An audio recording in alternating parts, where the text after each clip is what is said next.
Good afternoon. We're back with the Fairhaven Homes match of the round for round 8. We're at Bass Recreation Reserve for the contest between Kilcunda Bass and Korumburra-Bena. It's another matchup of the 2013 Alberton Football League Grand Finalists. In that year, Bass were victorious by 6 goals, and ever since they've been pretty close competitors. The last couple seasons they've had a lot of close contests, and it's always great when they match up. It seems to be a good game of football. I'm here with my co-commentator Bailey Allen. Baz, what do we expect today? Well, yeah, as you were talking about before, Aidan, it's been quite a close, tight, even matchup the past couple of games they've played. If we look at 2022 here, Kilcunda in round 10 of last year got over Korumburra-Bena by 18 points, and then in round 17 at Korumburra, they were able to win by 8 points. So although Korumburra-Bena have been struggling quite heavily the past couple of years, this has always proved to be a real big contest, and Korumburra-Bena are probably expected to pull off a good attempt at getting a scalp here. So just a bit of a form line for you. Obviously, Kilcunda Bass were defeated in their first 3 games of season 2023 after finishing 9th last season with a 7-11 record. They obviously had losses at Turin, which was probably expected. They ran them pretty close, just losing that one by 21 points. They then were upset at home by Darlston, who have really proven themselves this season. A big loss to IK away from home, and then they were able to win their next 3 games to really lift themselves up. Lee Rowe, their head coach, has done quite well in another season at the helm. He's gotten them back in contention. And this one's really important, as you said, Baz. They come off that loss to Phillip Island over the bridge last week, but they're sitting at around the 8th spot at the moment. They still consider themselves alive for finals, even though they do sit at 3 and 4. But the team above them in Warragul, they haven't shown enough to really prove themselves yet either. So it's really important today because Warragul obviously have that huge matchup with Coralin, which could really go either way. And both of these sides are really trying to steal that 6th and final spot against off Narnagoon.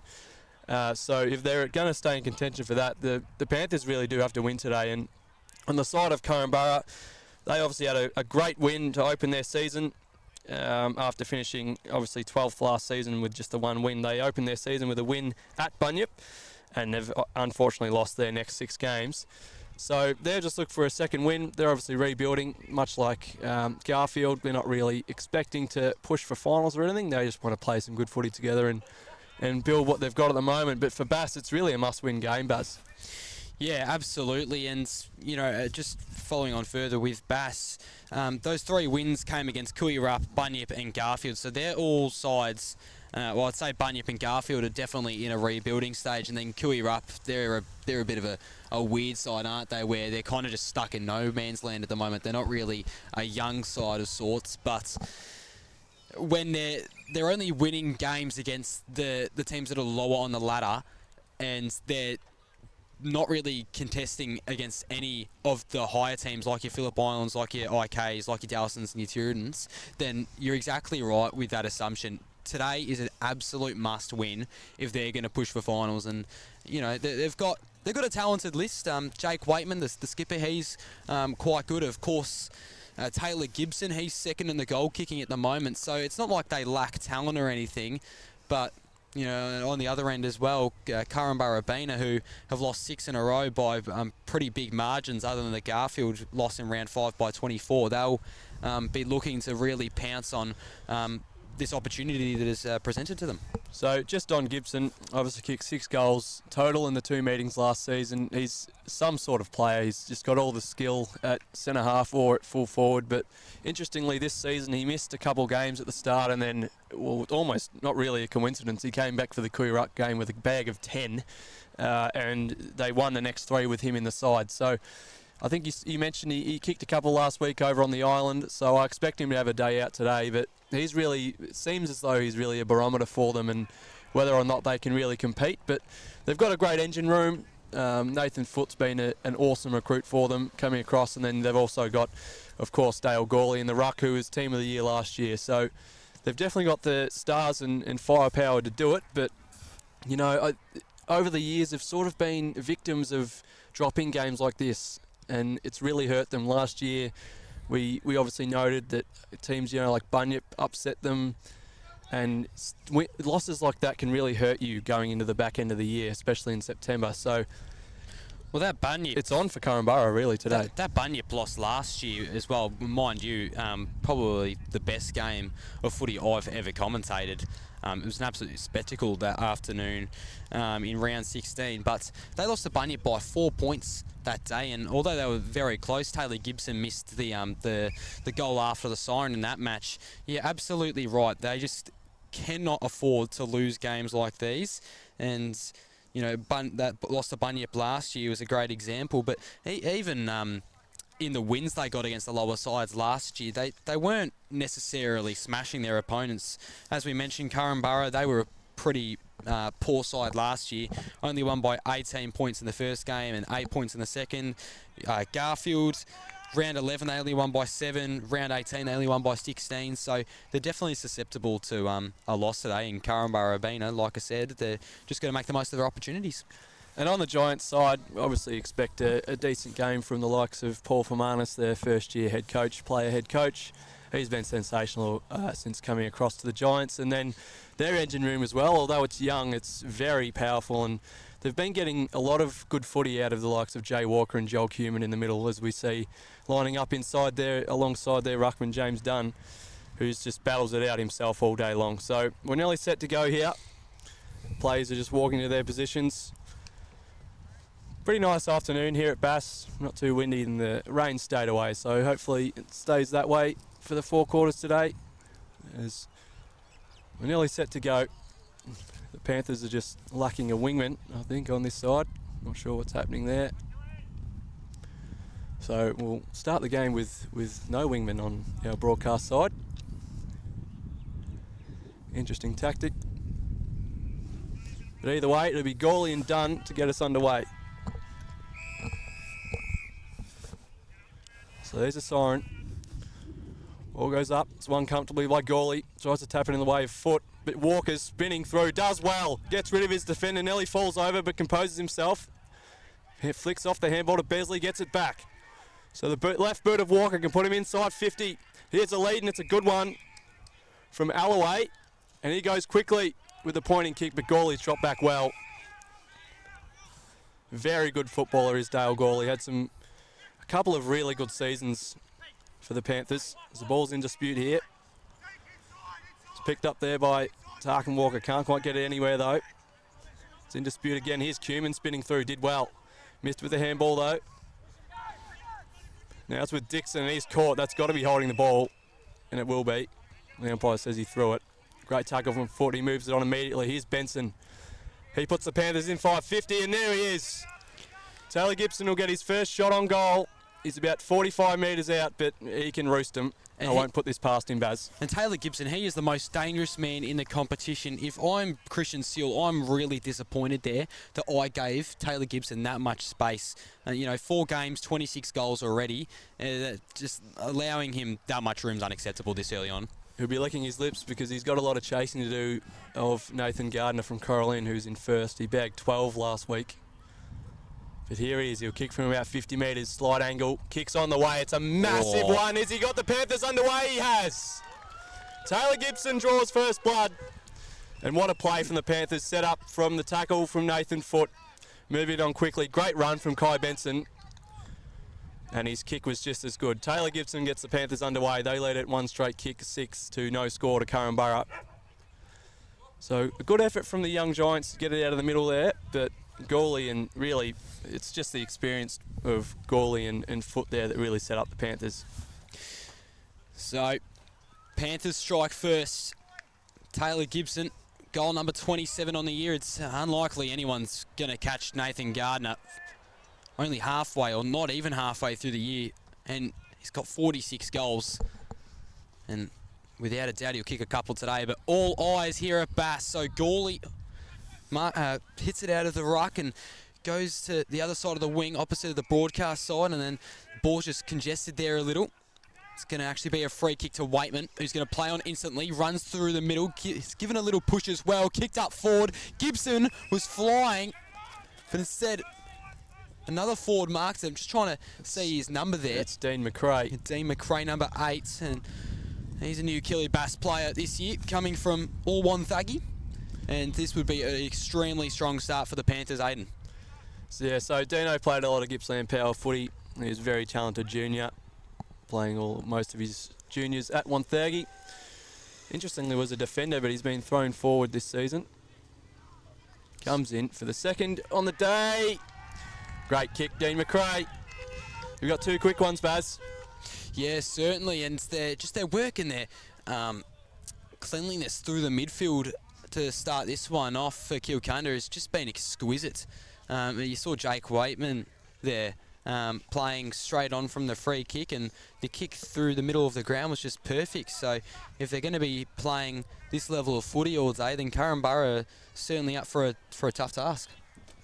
And it's a young defence and a bit of a small defence for the Giants, and I think that the Panthers will really try and capitalise on that today with their tall forwards. You see Gibson, and then the height of McRae is just very impressive, and it's going to be a lot for the Korumburra skipper who he's playing on at the moment, Matt Kennywell. Either way, here's Foot. He'll put him inside 50 again. This one's in the way of Gibson, is it? I think he's got it again. So Gibson almost in the opposite pocket from where he kicked his first goal, and that just looked too easy, really. Gourley to Foot, and Nathan is good by Foot, you could say. And here's Gibson for his second on the day. We mentioned he needs a lot of goals if he's to chase down Gardner. Again, he'll kick from about 50 metres out, left-hand pocket. Kicks on the way. It looks pretty good. It's there. No worries at all. So Taylor Gibson's got 2 quick goals, along with one to McRae, and the Panthers are 3 goals up. And you're talking about increasing his goal tally there, and really, other than Bunyip, is there really a better team to do it against? Korumburra, they're not a very good side defensively at all. So Taylor Gibson, how good, has 2 already to his name, and he is looking to absolutely feast today. So 3-0-18. Korumburra being yet to score on your Totally Workwear scoreboard 5 minutes into this contest. Let's see if the Giants have a bit of an answer back here. They really need it already. So Gourley, so smart, just got under there, and then I think it was Aldwell who got it out of the middle, kicked it straight to forward 50. Here is Gibson again going for number 3. No, it's going to be kept in at the boundary line. They'll try to centre it. Ball punched out by the Giants. That was a much better defensive work, but they've recovered here, the Panthers, and I think they've kicked another. And no, they haven't. It's just gone over to the left, and that's their first minor score of the day. 3-1-19 plays 0-0-0 for the Giants. And, geez, the Panthers are looking dangerous so far, Aiden. Yeah, they just look so potent inside 50, and I mentioned it's probably where the biggest gap is in this game between their really dangerous forward line and the Giants' young defence, but they've held up well there. They continue to fight. That's something you always know you're going to get from the Giants. They'll never give in. And they're up the wing now. They've got options running inside 50. So this kick will go to centre half forward. It's a great one, and here's Fermanis. Can he get himself on the board? He turns around instead and hits up his man. Did really well there. This is Byron Walker. Sorry, Cody Walker. You can be mistaken. My mistake. You can be mistaken for that. I should know that. There's 5 on the field today, though, so... One's missing, so Luke Walker, obviously, with the jaw injury. He's missing alongside Geordie Grabham, TJ Lockridge, and Joel Greaves. But here's Cody. Comes in, kick on goal. Is it coming back? Not quite. He's a pretty talented goal kicker, Cody Walker. They've got a lot of young talent, the Giants, and they're all really close, so watch out for them in coming years. They're really building something. But he was inaccurate there, Baz. So, minor score, first score of the day for the Giants, was wrapped up immediately. Somehow got it inside forward 50, though, did the Giants midfielder. Then handballed it out. This is good work, and then a whistle's blown. I think advantage is being paid. Perhaps it was a free kick to Killy Bass. In fact, it was. This going to Darcy Clay. So once they run the switch to his left, looks hesitant to do so. He's called to play on, really needs to get rid of it now, and he does. So he's going to kick it up the line. Giants presenting defensively there, looking really good, was Christian Seal. And then just gets a little congested there. Have a boundary, sorry, not a boundary throw, just a ball up. So just quickly, a few ins and outs. So for the Panthers, Lockie Burns misses out alongside Marcus Baxter, who was solid in their outings against the Giants last season. And Darcy Clay, who you just saw with the footy, and Jono Rakotis come in for the Panthers. It'll be Rakotis' first outing for Kilcunda Bass as McRae marks inside the centre square, moves it on quickly to Mock. And Mock's kick inside 50 is defended well by Webb. But cleaning up is Dario. He gives up to McRae. He's met instantly. Couldn't get clean possession. He's bubbling about in there, and Walker comes out with it, but it's a good tackle from McRae. Flicks the handball wide. And is picked up there by Anderson. We'll have another stoppage. So, ins and outs for Corumburra Bena. Obviously, Joel Greaves with that ankle injury. He misses out, and McDonald comes in. So, on the opposite side of the wing to the broadcast, so it was an interesting looking handball from Foot. Tried to get out in front of his player. I think the Giants eventually turned it over in the end. Went straight back to Foot. Here is Gibson in the pocket. So dangerous, the key forward, and isn't able to make anything of it. Just slaps it over the boundary line. 9 minutes in, 3-1-19, play 0-1-1. Giants have been a lot more competitive in the last couple minutes though, so it's great signs to see. So McRae got the hit out. Ball goes to the ground, and Mackenzie try to make something out of nothing. And now deep inside of the Panthers forward pocket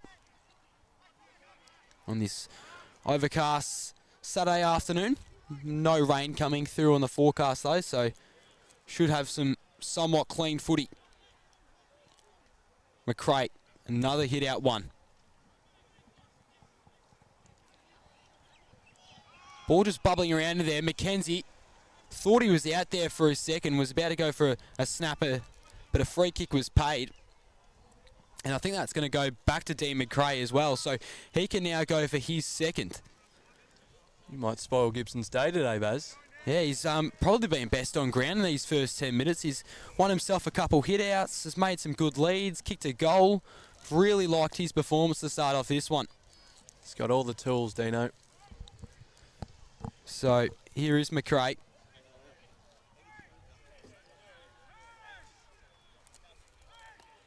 Walks in, and this would put the Giants in trouble early on.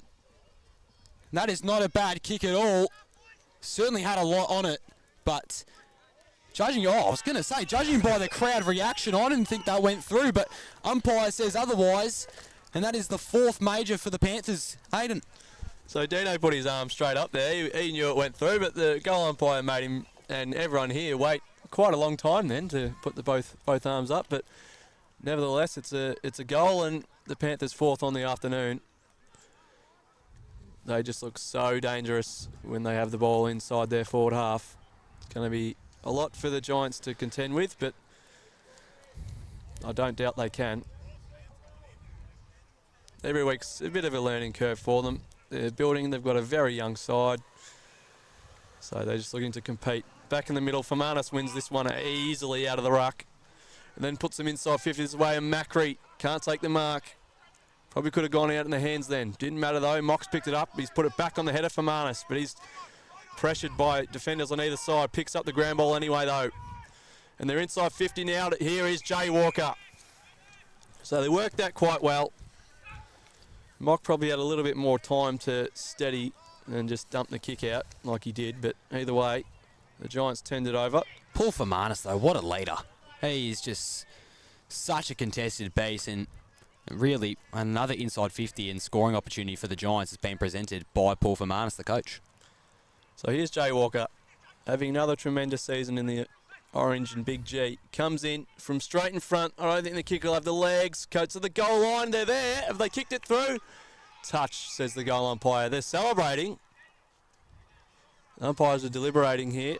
I think the goal umpire is pretty adamant that it was touched. The goalpost is swinging. There was a lot of bodies down there. Nearly had a Lee Matthews situation. Umpire's sure that it was a behind. So Daniel Mock will kick out for Kilcunda-Bass. The Giants have their second score of the day, but unfortunately just a minor one. And we mentioned it last week, Baz, about Griffiths for Garfield and how good of a leader he is for the young team of the Stars. And Fermanus is really much the same as McRae takes another mark at centre half forward. Moves it on quickly, but it's dropped there by Aldwell. Did well though, picked it back up. Here's Gibson! Really just in a world of his own down there, Taylor Gibson.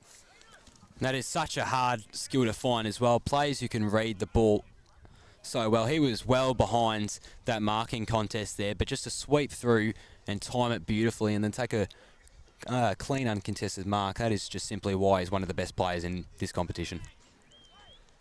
So, very similar spot to where he had his second shot. Gibson for number 3 on the day, pretty early as well. Will this one come back? It's working, not enough. Misses to the near side. Kilcunda-Bass 4-2-26 lead Canberra-Bina. 0 goals, 2-2 on the Totally Workwear scoreboard, Baz. So, Giants yet to score a goal, but they've looks pretty dangerous when they've got their ball inside 50. So let's see what Paul Fermanus and his boys can do. So he's out on the wing now. Cody Walker was on the outskirts of the contest, was waiting to receive it, but in the end it was Zach Walker who was just wrapped up a little bit too quickly there.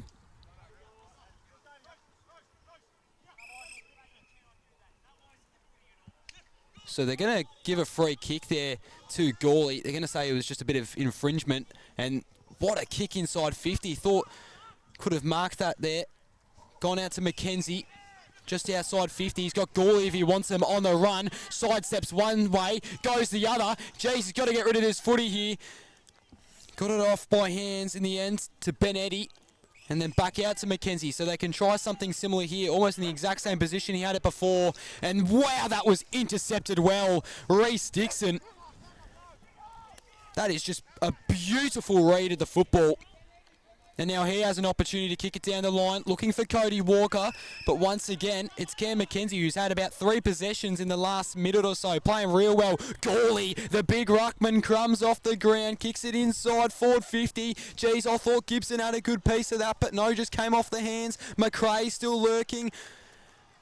Eventually spits out for Daniel Starling, who snaps a goal, and that's made it. Great teamwork from the Panthers. And Daniel Starling has got his first of the day now. 5-2, 32 plays 0-2-2 on your Totally Workwear scoreboard. Just been very impressive to start here. Have the Panthers. They're definitely one of those sides that are truly locked in that mid-tier of the competition. Their best can match it with those teams you think from about 3rd till about 7th, but they just haven't found their best footy quite enough in past seasons to really compete in the finals. But this is the sort of stuff that if you do bring it all year, you will have a great chance to make September action. So that's the main test for Lee Rowe and his Panthers. Well, just talking on like if they want to play finals, their offensive brand of footy is terrific. Like they're 20 plus points. It's a 20 plus point differential, from last year in terms of points for. But what's concerning for Killy-Bass is just their defense. It's taken a bit of a hit, as well as Waitman. Jeez, he chucks on the jets there and launches from 40 metres out. The Panthers have another one. They are firing in all cylinders, Aiden. It's about as good as you can start a game. The Giants have fought back pretty well about the second 5 minutes interval, but since then the Panthers have just got their foot firmly on the gas pedal right now. And we mentioned it off the top, but that engine room, Gawley, Foot, and then their half-backs and wings and the likes of Waitman, Benson and Mocken have just been so good. They move the ball quickly and they give their forwards every and really every best chance to score. And you saw it again there as the ball's back in the middle. Lee Pai for Fermanus wins the tap over Gawley, but it finds Well, he can't go anywhere with it though. Great spin from Jay Walker. Puts the Giants inside 50. Can they get a mark? No, Fermanis is on the end of it. He'll snap and it won't bend enough. So very exciting play from the Giants. You can see the sort of play they've got in young Jay Walker. Not the biggest guy, but boy, he's good to watch. Well, their centre clearance work, I know they're down by, what is it now, 35 points, but geez, their centre clearance work has been really impressive, and I definitely rate it. They just need a bit more polish, unfortunately, as Clay now has it out on the wing. Decides to go up to the middle. I think it's Rocatus. He then goes out to the wing to McRae, but the kick, well, sorry, I should say, rather the mark was affected heavily by the defender in Tyson Finlay. So now the Giants have the numbers here, and they're looking to move, but there just wasn't enough in the middle, and it's been picked off here by Barakil Kunda. Lachlan Scott sends it forward, and Giants just got back in time to get behind the football. It was Walker who kicked it out there, and that's a good tackle. I think they're going to want high here, Kilcunda Bass, but they won't receive it in the end, Aiden. So this might be smart to just put the scoreboard a little bit out of their minds at the moment, the Giants, because their footy's been great. It's really held up, but they're looking to win this one. They're sort of on the edges of needing to get a wriggle on. Benson's kick goes up the line into no one in particular. Falls to the ground. Tarkin Walker's fighting for it. Doesn't really go anywhere. Here's Dixon. His kick's smothered. McRae picks it up. Gives the handball. Gibson for number 3. No. So, been a little bit inaccurate. Could have 5 on the day, Taylor Gibson. That's another miss. But again, he looks so dangerous. The Twin Towers, you could almost call it down there with him and McRae. Very hard to defend for anybody, really.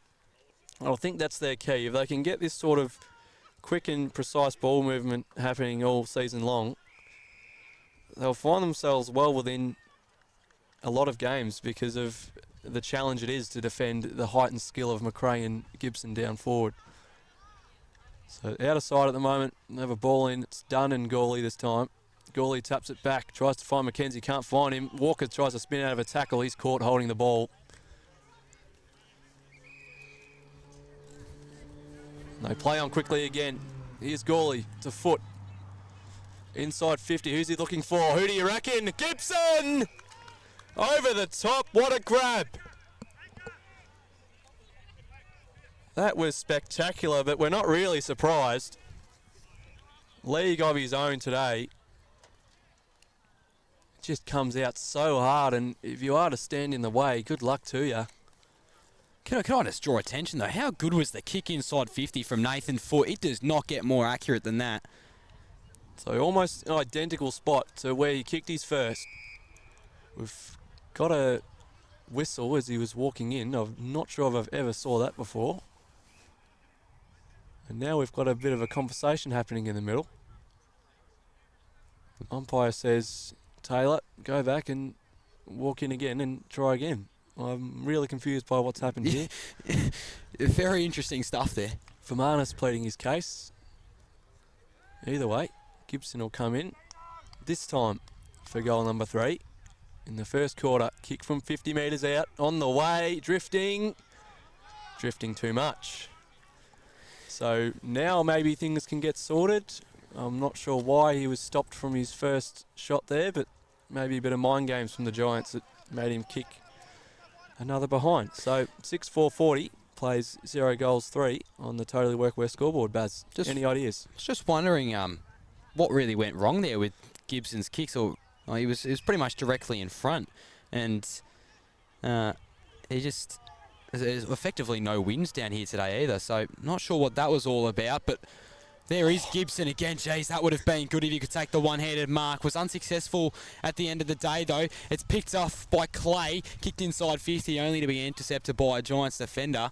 So They'll try play through the middle here. Really risky, but the kick was good, and the mark by Cody Walker was even better. They'll continue to play through. Here is Zach Walker, one of the many Walkers on field today. Wade McDonald almost took a good mark there, but was just affected perfectly by Ordwell, who then has a bit of pressure to deal with himself. Gets the handball to spit out of the tackle there, and Jay-Z is being crunched there, that Panther. Now Waitman gets into Walker there. This is really good footy. Oh, jeez. Wow, McDonald looks sore there.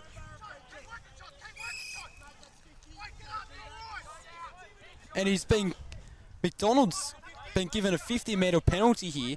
Now, we're right next to the play here, Aiden, and I'm actually left quite perplexed how that was a 50-metre penalty, but I think it may have been something the bench might have said about that free kick. Nonetheless, that free kick was definitely deserved. McDonald copped a lot of head contact. It's a bit of a low spearing kick inside 50. They're just got a crumb here. Here is the ball in for Marnus. Should have snapped it around the corner, but there goes Zach Walker. And Korumburra have finally got their first goal of the day. 1-3-9, play 6-4-40. And the Giants, despite being down by some fair margin, they are playing some impressive footy, Aiden. And I spoke about their fight. They just never give in, and sometimes they put the scoreboard away from their mind, which they did there, and they just kept fighting. I just want to highlight the work of Tane Derrick there to sort of halve the contest. He laid a big hit on his opponent there to get him out of bounds, and then Wade McDonald, just multiple efforts. He got smashed. He won a 1-on-3 and won a 50-metre penalty, and wasn't the best kick inside 50, but the Giants are on the board, and they deserve that one. They've been pretty good. Ball's back in the middle. Dunn's fighting for it. Handball goes nowhere though. Battling in there with Foot. And we'll have another ball up. Umpire Tom Harris will throw it up in the middle. Gooley gets over the top of Dunn. Straight to Foot. Another replay of what we had before, really. This time it's a bit of a snap kick inside 50. Bit of a grubber. Cartmell's first to it. He's tackled really well there by Boyd Robertson. And we'll have a stoppage inside the Panthers forward 50. Footin for Marnus has just been unstoppable at the contest in their clearances so far to start this. Battling around for it now. The Giants win back possession through Jay Walker. Tried to do a bit much there, and he'll be caught holding the ball. He had that first handball option, and I think that's cost him. He sort of dummied it and tried to get through, which in the end he did, but he was deemed to have held it a little bit too long before he got away. And as you mentioned just a few seconds ago, this fella Nathan Foot just been phenomenal for the Giants so far. They missed him in the few games he missed earlier in the year. He is their really key cog in that engine room. He runs in here, straight in front. 35 metres out, he'll kick from 40, kicks on the way, looks pretty good. It's there. Nathan Foot gets his first, he gets in on the action. And the Panthers lead it. Now 7-4, 46 to 139 on the Totally Workwear scoreboard. So sometimes you can get in a bit of trouble, Jay Walker, when he tries to burst through traffic, but I think you take that if you're Fermanus, because most of the time he gets it right and he's able to burst away, and players like that are going to be hit and miss, so they won't be too down about that one. But the tackling of Nathan Foot's really an underrated part of his game. He's won the footy again and wins the clearance once again. And they're inside 50. Here's Dario, and he's taken it. So good chest mark there from Dario. Shielded the defender off really well with his body. And Anthony Dario will have a shot from about 40 metres out. So Anthony Dario hasn't had his name called too much throughout this first quarter, but this would be a good opportunity. Jeez, that's a good-looking set shot. And the Panthers now have 8 majors after that beautiful set shot form from Anthony Dario. And they are just on fire, this Panthers side. And it's been even more impressive just based off how competitive Korumburra have remained, despite them just not really having that efficiency going up the grounds. So 8-4-52 plays 1-3-9 on your Totally Workwear scoreboard. Nathan Foot starting to really take this game away from the Giants. They might need to put some work into him, you'd think. Yeah, tag wouldn't be a bad idea. So Gawley, here his foot, that man again. Looked to clear it, but instead gave it to Gawley, who puts a piercing kick inside 50 to McRae. Now, he's got a big boot on him. We've seen this to start this game off, and this would be his second? Oh, I think he missed his second set shot. I think it might be for number 3. He's kicked 2 already. Okay, so maybe he has gone for number 3, this one, D. McRae. That would be an excellent start for his day. McRae. Jeez, that is another long, hard, driven kick. And just quietly, from all the teams we've commentated so far, I don't think I've seen a better set shot kicking side than the Panthers throughout this first quarter. Well, correct me if I'm wrong, but I don't think they've had a shot within 30 metres of the goal. Yeah. But they've kicked, 8 goals too now, so it's just unbelievable. You could even include Waitman's running shot, which was deep as well. So they're playing quite direct football. It's paying off, and why not when your forwards can kick long goals like that? How dangerous is that? So Gawley wins the tap, but this one will be going nowhere. I think Fermanis and his boys will be hanging out for quarter time at the moment.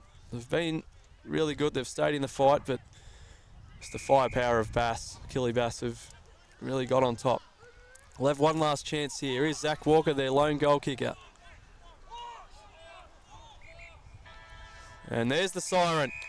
So they survive a bit of an onslaught there at the end, but it's Kilcunda Bass really dominating that term. They lead at 9-4-58 to Carramburra's 1 goal 3-9 on the Totally Workwear scoreboard. It's a 49-point lead at quarter time. And we'll take a break and we'll be back with you for the second quarter.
I'm going all the way up.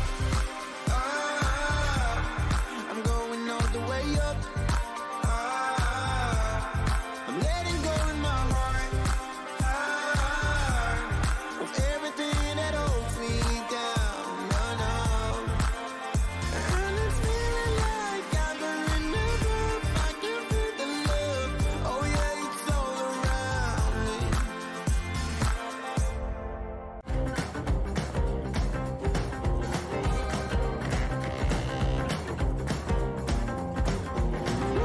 Wonderland, whisper in my ear, make my troubles all disappear.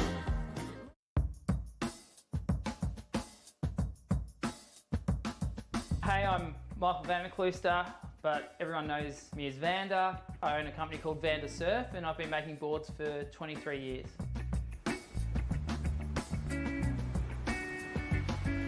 When I started, it was all hand shaping and templates off the blank, and then as CNC surfboard shaping machines came into more availability, I started designing on the laptop and designing in 3D modeling. It allows me to be creative, express, my artistic side of making surfboards. My favourite part of shaping boards is I really enjoy the interaction with the customer. I love making surfboards for other people. You know, if I can make a board that's going to make them enjoy going surfing more, that's what I get the most joy out of. This is a story of a community that likes to work hard, digging, fixing, building, keeping people safe, or just lending a hand. A community that all have one place to come together, where they're spoilt for choice and good service is everything. And although there are stores all over Australia, the owners are as local as they come. Totally Workwear, clothing your hard-working community.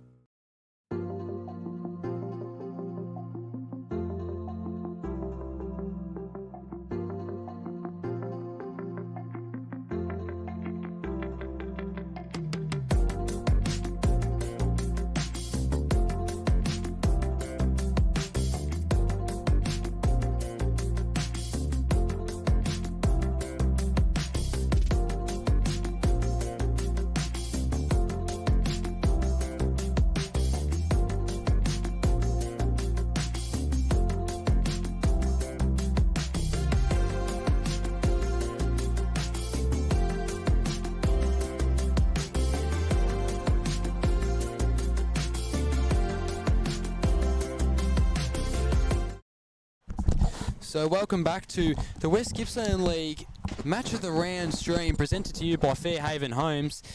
Quarter time here, and Killy Bass have claimed a 49-point lead to start this one against the Korumburra Giants. And we'll just give a couple around the ground score updates across the rest of the West Gippsland League. Bunya vs Narnagoon, their scores haven't been updated yet, but Coralina beating Warrigal Industrials 26-12. Darleston Phillip Island, we haven't got any scores from them yet.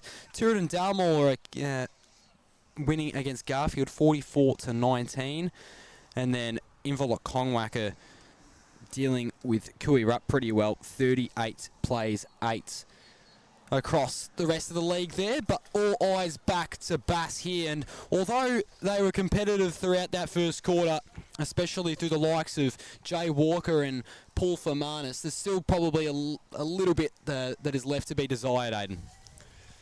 Yeah, so I do think they may have to seriously look at putting some work into Nathan Foote. Might be one of those historic performances if they don't, because that first term was all his. Again, gets just silver service from his ruckman in Dale Gawley. They've built such a good chemistry in the last two years.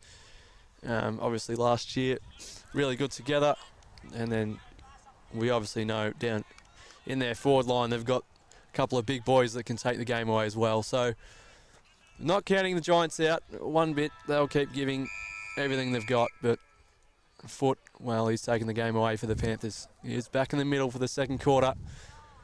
Tap was a bit of a tie there. Walker and Foote are fighting for it. Both really hungry for the footy. Probably the two best midfielders on the ground in the first quarter. We'll have another stoppage. Gawley slaps this one forward for Bass, but no one's there but Fermanis. He'll pick it up and give it to Walker. This is Tarkin. His hand pass goes straight into his legs, though, of his coach. Cumin picks it up, tries to put it in the path of Dixon, goes nowhere. Here's Lockie Scott. Tries to turn, but falls over. Bit of scrappy footy to start this one. Eddie, structure tackle, gets it onto Foote. Just has so much space, and how's the kick inside 50 in the path of Gibson? He's got a handball option, and he uses it. In the pocket, the shot will come. Late push affected the kick, and that will be out on the full. Waiting for the umpire to signal it. I think it will be. So a little bit touch and go there. Could have been a push in the back, but the umpire says no. The pressure from Besley was enough. So he'll bring the ball back into play. Sky options down the line. Dixon leads for him. Thinks better of it.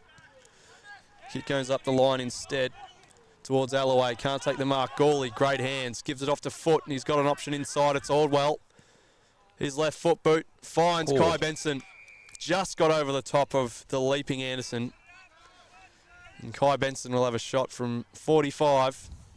Once again, praising Killy Bass. I know they're playing a lesser opponent here, but geez, out of all the games we've called so far, Aidan, not only is their set shot kicking been really impressive, but their kicks inside 50 have been just so well performed as well. Here's Benson, not sure he has the leg. Comes in, kicks from about 45, kicks a high one. It'll hit the top of the square and be marked. No. Good pressure from behind by Gibson. I thought Kennywell had it pretty much straightforward intercept mark there, but Gibson was able to come across the top. And we'll have a stoppage right in the middle of the Panthers forward 50. They're fighting for it. Here's Walker. He picks it up. He's tackled immediately. We'll have another stoppage. So, great option there, but would have thought Benson would have passed that one. Never really had the leg. Won't mind me saying that, I know him quite well. They're fighting for it in there. Not really anything doing. We'll have another stoppage. So a lot of courage being shown here from the Giants. It was an absolute clinic in the first term from Bass. Besley's kick will go outside 50, but it'll be picked up by Gawley. He'll want his left boot. Good pressure from Walker. That's Zach, but he gets around him eventually and pops it back to the pack of players. They'll all fly, no mark. Who's got the crumb? Guess who? Foot. Shrugs the tackle, gets around and puts it through. How good is Nathan Foot? Just his agility, his ability to weave in and out of the contest, it's just outstanding. And there you go, Nathan Foot now has 2 to his name after a little cheeky sidestep to the left and kicks one directly in front. And the Panthers, I believe that's their 10th goal of the game so far. Yeah, 10-4-64, plays 1-3-9. And this is quickly turning into a disastrous day for the Currumbarabina Football Club. And I always say it, Baz, good kicking is good footy. And we've seen good kicking so far from Kirribass. So Gawley won the hit out there. And then it was just Aldwell there who ran a bit too far with it. So free kick to Currumbarabina. Finlay puts a high long ball in towards the forward line for Marnus. Tried to run onto it, was rather unsuccessful in the end. Now Eddie, he went for the handball to Aldwell, but turned it over instead to Finlay. So entering inside 50 once again, the Giants, and the ball should find a cosy home out of bounds, or perhaps not. It's going to stay just wrapped up in the player's arms before the umpire calls for a stoppage. The hit out what really wasn't won by anyone there. Looked rather even. Benson wanted the footy, instead laid in Gawley's hands, and that's going to be holding the ball. And they look to move quick, the Giants, going inside 50 for the 3rd time. It's just going to congest a little here in the pack before a turnover. And now Kilcunda Bass look to strike once again. Taylor Gibson, he's pushed really high up the field, and that is a brilliant overhead mark. Well done, Taylor Gibson. He centralises it to Waitman, who plays on, kicks one, looking for Rocketis. Oh, geez, how have you dropped that? Still able to recover well. Finlay was right on his heels, kicks it forward at the ball. They've got numbers here, and then Cartmel goes back and slots one. This forward line for Kilcunda Bass has just been toxic. 11-4-7, he plays 1-3-9. You can just see that Leroy's drilled into them today. Move the ball quickly, change angles, and just go direct and get it in there and give them a chance. And why not? They've kicked 11 goals, 4, which I mentioned after the last goal. That'll beat almost anybody if you're managing to get, 15 shots and you're hitting 11 of them. They're just so clean as well. That work from Cartmel, outstanding. Only a young fella, but great finish.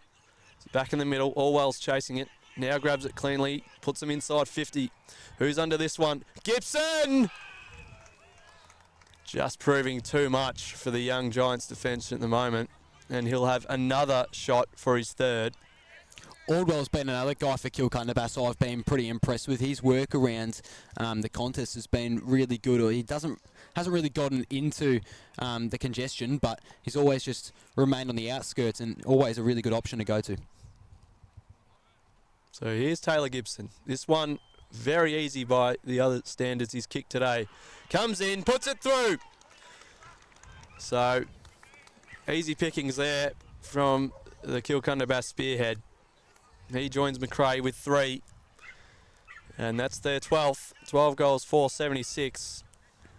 Plays a 1 goal, 2-8 on the Totally Workwear scoreboard. And heads aren't really dropping at the moment, but the tension sort of fell right away. And the atmosphere is still pretty good, but the Giants, they know that might not be their day. They're still fighting hard, playing some good footy. Some patches that you really think in a couple of years they'll reach some really high levels, but just no real match for a much more experienced and strong Kilcunda Bass today. His foot, just look at that work. Comes out of the traffic, gives it to Gawley. His kick's in the way. McRae can't take the mark. Over the back though. They should get a goal out of this. The snap is good. So Daniel Starling gets his second. And Nathan Foote, well, how good can you really be? I mean, if you can give 3 votes to a player in the second quarter, I would do it today because he has torn the game apart. And I've covered a lot of West Gippy footy, but I don't know if there's a better 1-2 punch than Gawley and Foote in the middle of the ground. Well, it helps so much with Foote, who's a really quick player.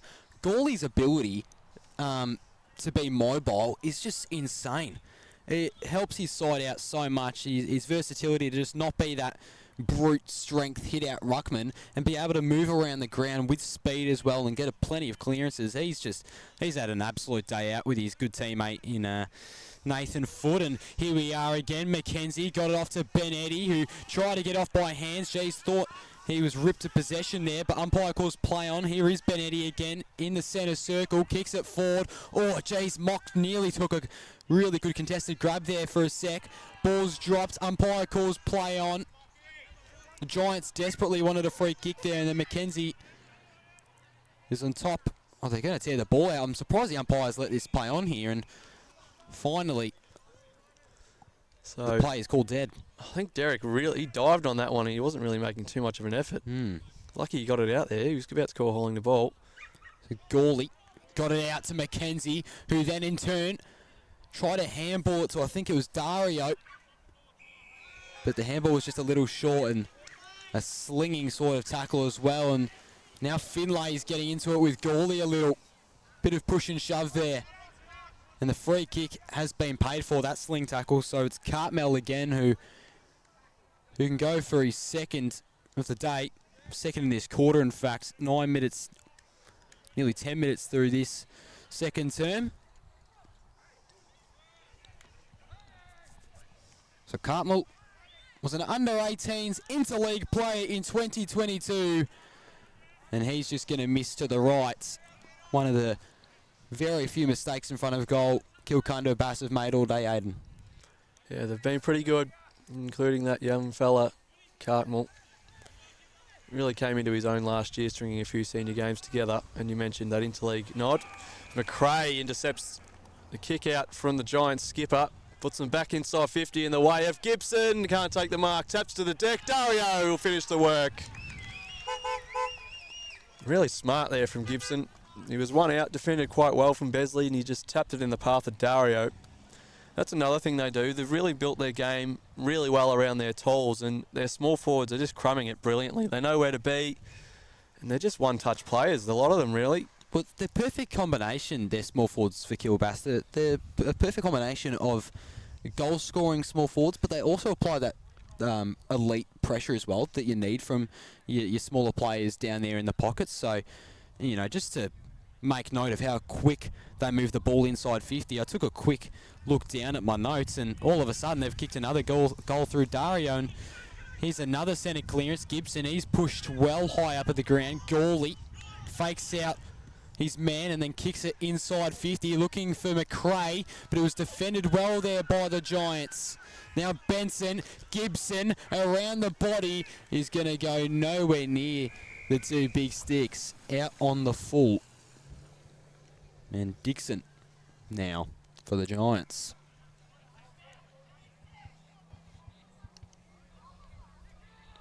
So Ops to go down the line. Doesn't really want to run a switch. And they may be out here, the Giants. Just Fermanis couldn't pick it up clean off the deck. Still making a really good effort, including Fermanis.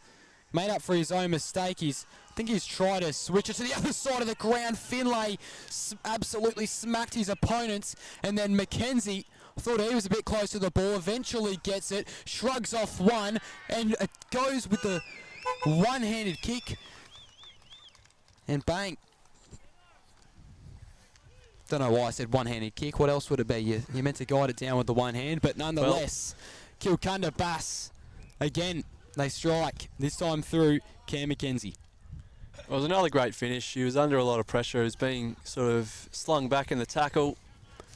Great sort of last-ditch effort from Kennywell there, but in the end, Mackenzie was too good. That massive contest, what bravery from Kai Benson and Tyson Finlay. That really set up the play. So they're both up and well.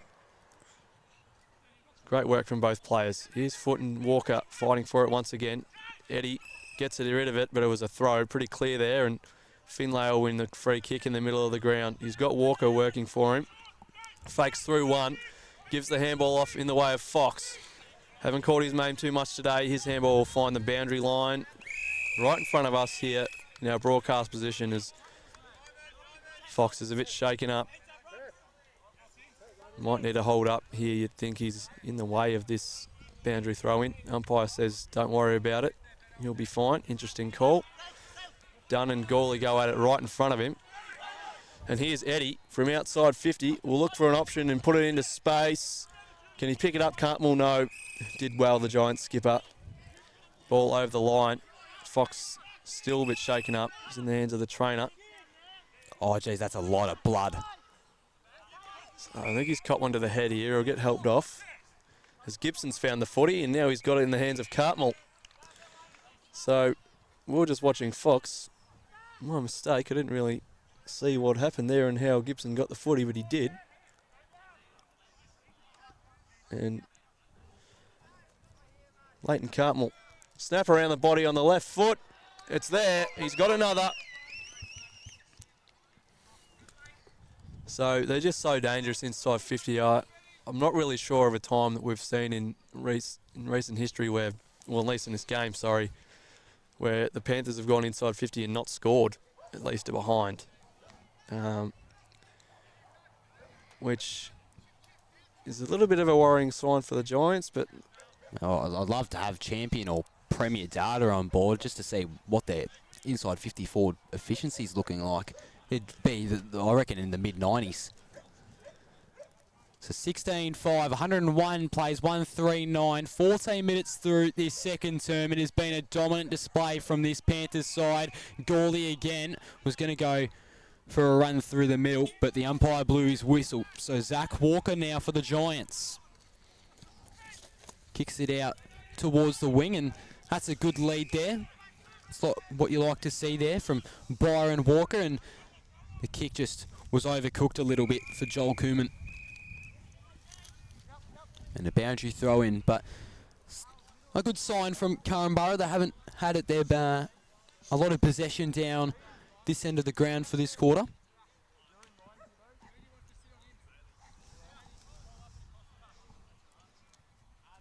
So we just wait for ball to be thrown in. And here we go. So both teams fighting desperately for possession. The Giants need a goal. Now more than ever, Robertson gave it off by hands to Finlay, who gave away a snapping sort of kick towards goal, but it was Mackenzie who was just feeling the hole wonderfully. The handball left a lot to be desired though, but look at the run and gun off half back. Now they're moving down the wing. Gibson looked to enter that contest, but was just a bit slow at the end of the day. So now they can open up the game here, the Giants. Jay Walker sends one forwards, and an impressive mark there from I'll tell you what, Baz, Derek. if this fella kicks this goal, they will go off. He's a cult figure, Tane Derrick. So this would really put a bright spot on what has been a pretty dismal day so far for the Giants. Derek You'd say he's about 35 to 40 metres out. Slight angle, and he is unfortunately sprayed that one all the way out on the full to the left. Unfortunate. Much beloved player, Derek. Very nice fella, and just one of those guys that they love having around. He's not the most skilled guys you see there. Great intercept mark here, by the way, from Byron Walker. Just one of those hard nuts, Derek. Call him Dozer. So Walker can line up for their second. They've fought pretty well in this term. They've given up a few goals, the Giants, but that last play down the wing through Jay Walker was really nice, and then a good intercept from Byron. He comes in, kick on the way. Umpire works a bit, but it's there. The Giants have their second on the day.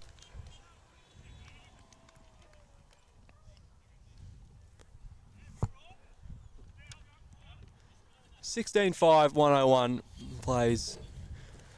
2 goals, 3-15 on the Totally Workwear scoreboard. Good to see the Giants get a second. They haven't had heaps of the ball because of the dominance of Killy Bass, but when they have had it, the Giants, they've looked pretty good.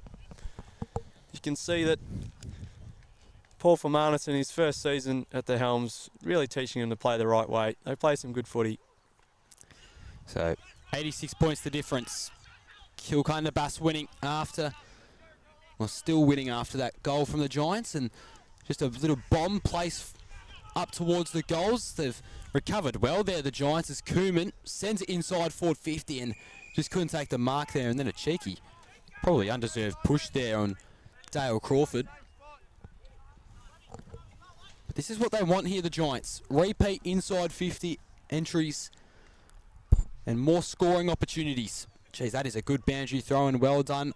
Boundary umpire Finlay tried a cheeky snap out of the back. Didn't really get anywhere though, and I think that went through for a behind, and in fact it did. So 16-5, 101 to 2-4-16 on your Totally Workwear scoreboard. Nearing extra time in this one, as the sun's just broken out a little behind us. Good to see the sun. Welcome back. It's just quite a cloudy and gloomy day beforehand. There's Mackenzie, the foot, who's run down. Well defended by the Giants, and they have brought the pressure up to another level in the past couple minutes. Just got to be effective going inside 50. They can't achieve that. I think that was Samanis there who kicked it a little over the boundary line, or maybe, oh, it could have been out of the full actually, I think. It was. So kicked towards the wing and eventually goes over the boundary line after all of that. Aiden? So it's a pretty good contest still here. We spoke off air at quarter time. Despite the scoreline, both teams are still playing really exciting footy that's great to watch. So Benson, his kick will go out to the back flank in the way of Waitman. He gets pressure. Here's Watson. His kick finds foot. Good exit. He turns and goes straight away. He's found a man in Benson. Great work rate. He wants the middle. His kick's in the way, but it's done. Did well there was Tarkin Walker, but he can't take it cleanly, and he's climbed on top of by Ben Eddy, a much bigger man. But Walker extracts it. That's Jay. Here's Macri. Finlay. Kick inside 50 in the way of Fermanis. Can't take the mark. Did well though on the ground. Turns. Flying shots are floated at full forward. Did well was Watson. And there's Derek climbing on top of the footy. No real regard for his own safety. And we'll have a ball up. Top of the square for the Giants as they search for their third goal. Derek getting into it there with men to play. Umpire waits. It's thrown up. Tap to the back. Koeman tried to take possession, couldn't find it. It's kicked outside by the Panthers. Bubbles about in there. A big boot, I think that was from Mock. Clears it away. Comes to the wing. Here's Robertson. Gets inside to Dixon, wastes no time. Tries to hit Walker over his head. Here's Eddie. McRae up on the wing. Foot, another possession. Gibson. Takes a second, puts him inside 50 now. Wanted the lead of Dario, I think, but Carlton will make the contest. Comes to Dario now. His centering ball. Almost marked well, and it is by Alloway. So he'll just slow things down. Up over 22 minutes gone in this term. Give his boys a breather and kick in the way of Cumin. He'll come to the back. It's a one-on-one with him and Eddie. Held a bit was Cumin. No free kick. They're still going at it. Macri now comes for help. Fighting for it at the deck. Macri picks it up and he's claimed by Eddie.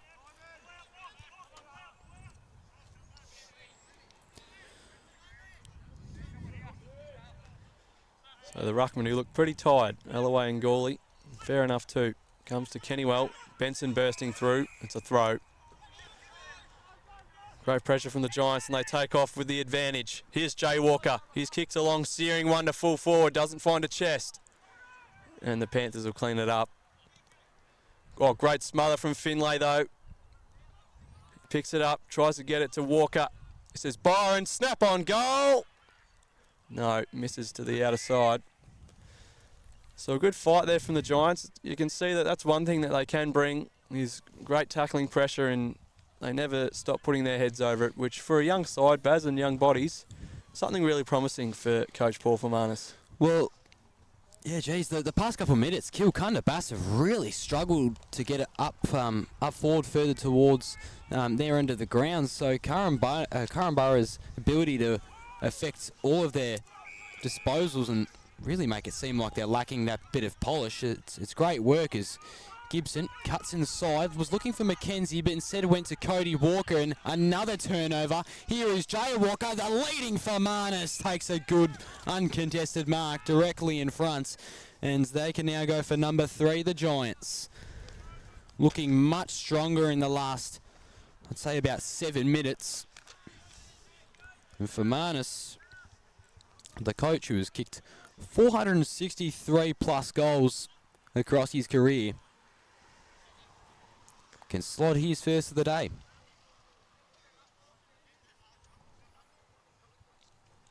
So the Giants just trying to remain competitive, not lose any confidence. And Fermanis kicks it to the left, Aiden. Disappointing there. He's had a pretty good game and he'll rue that one. He usually kicks those, holds himself to a pretty high standard as well, but just want to mention, boy, have they got a player in young Jay Walker.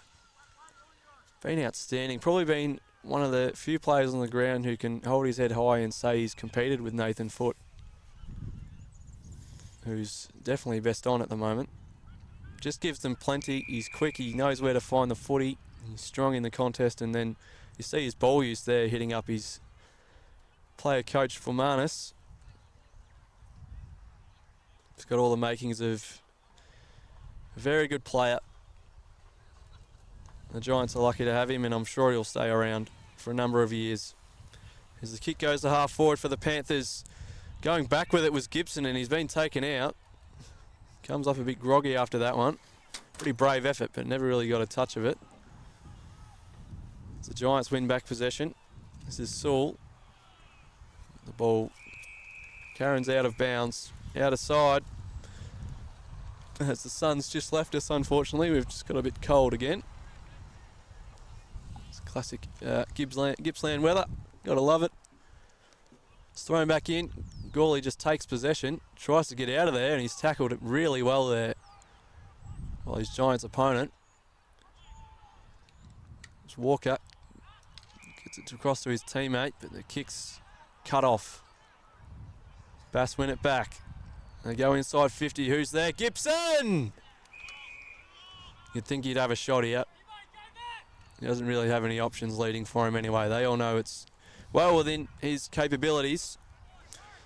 Still looking for his third on the afternoon. We mentioned off the top, he probably needs to start kicking a bit straighter if he's to chase Gardner. You'll hope that he's been held back today by the Dusties defenders, but I strongly doubt it, the form he's in. Here's Gibson anyway. Comes in, kicks on the way. It's an absolute rocket, and there's no issues with that one. He's got his third. That was absolutely that was massive, Baz. Just the sound off the boot. He's certainly got a powerful kick on him. And that Nuked is, that one. once again, Kilcunda Bass getting another major on the board. Just such a dominant performance as they now lead by 89 points. 17-5, 107 plays, 2-6-18. Kilcunda Bass been dominant for majority of the day. Gawley handballed it out of the ruck to Aldwell. And now here's Wood, gave it to his teammate in Starling, who was directly in front on the run. Goal number 18. And Starling's third. So you can see it really does not take them too long between centre clearance and score. And that's a very dangerous component to any team, really. If you can get that stoppage work to goal time down, you're really dangerous for anybody. So that's promising for the rest of the season for the Panthers.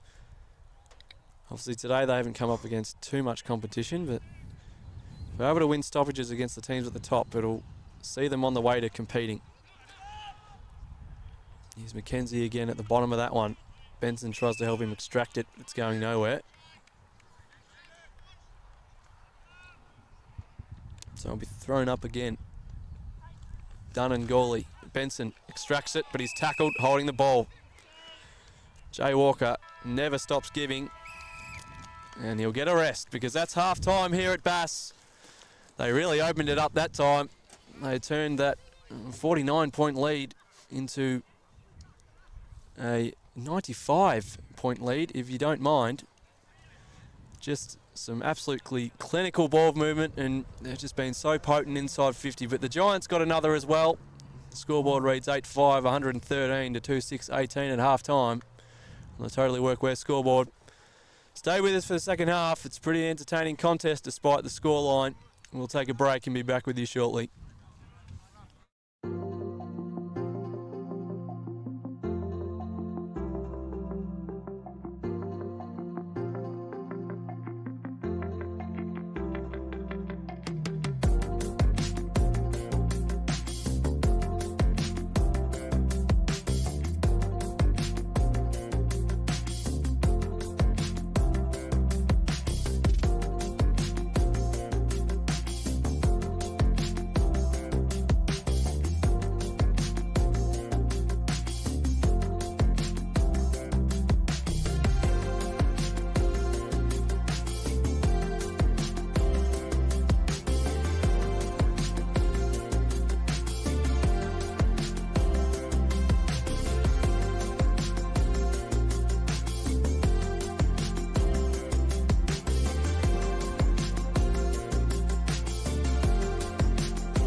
I'm going all the way up. Ah, I'm going all the way up. Ah, I'm letting go in my heart. Ah, of everything that holds me down. No, no. And it's feeling like I'm in the groove. I can feel the love. Oh yeah, it's all around me.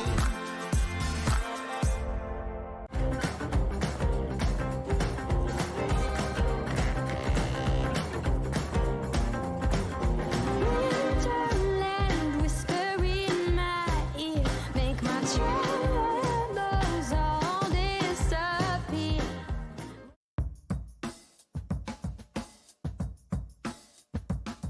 Hey, I'm Michael Vanderklooster, but everyone knows me as Vander. I own a company called Vander Surf, and I've been making boards for 23 years.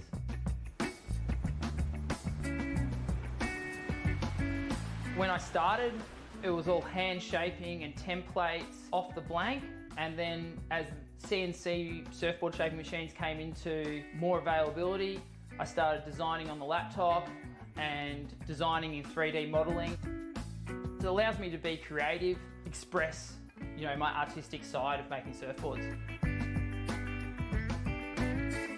My favourite part of shaping boards is I really enjoy the interaction with the customer. I love making surfboards for other people.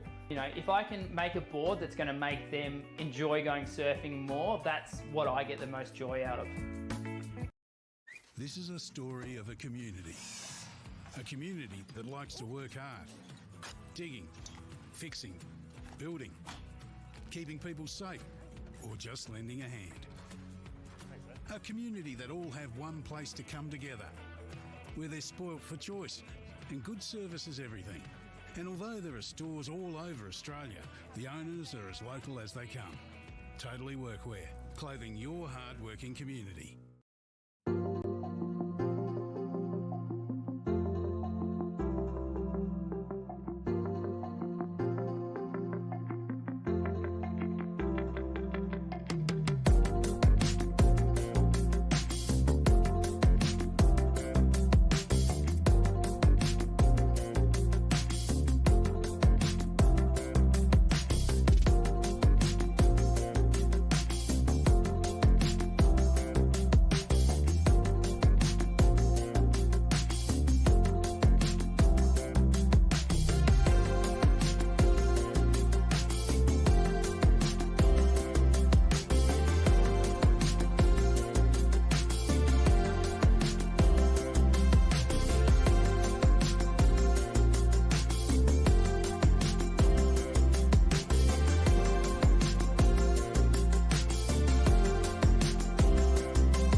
I'm going all the way up. Ah, I'm going all the way up. Ah, I'm letting go in my heart. Ah, of everything that holds me down. No, no. And it's feeling like I'm in the roof. I can feel the love. Oh yeah, it's all around me.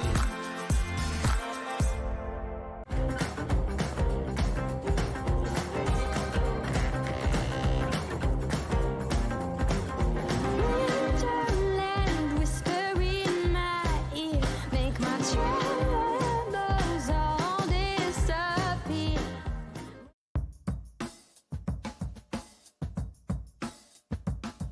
Hey, I'm Michael Vanderklooster, but everyone knows me as Vander. I own a company called Vander Surf, and I've been making boards for 23 years.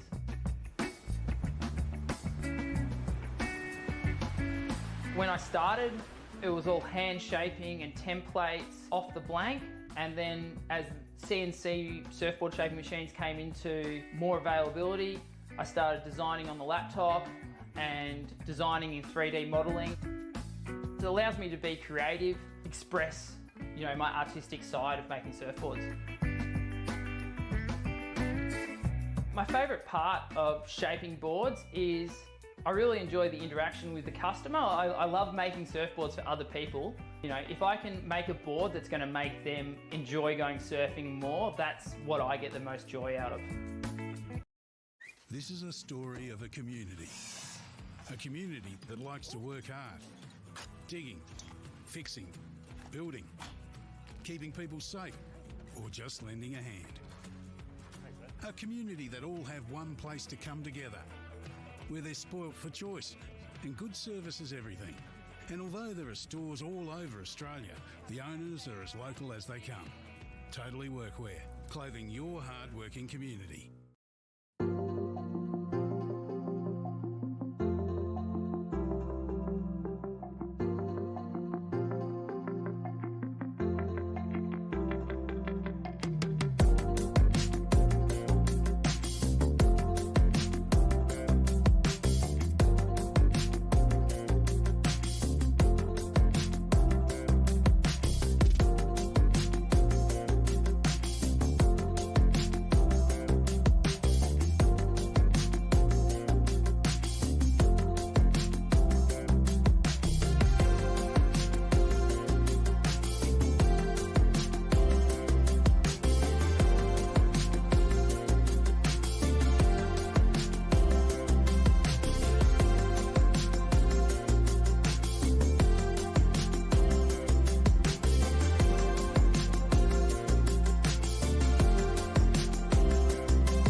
I'm going all the way up.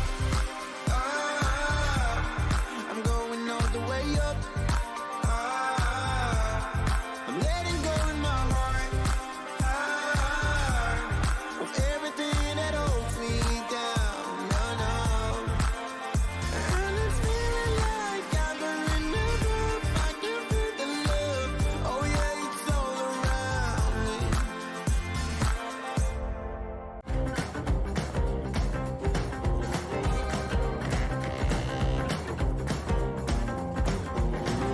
Winterland whisper in my ear, make my troubles all disappear.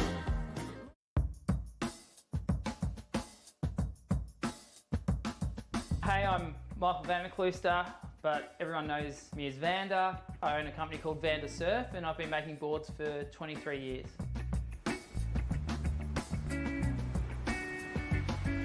When I started, it was all hand shaping and templates off the blank, and then as CNC surfboard shaping machines came into more availability, I started designing on the laptop and designing in 3D modeling.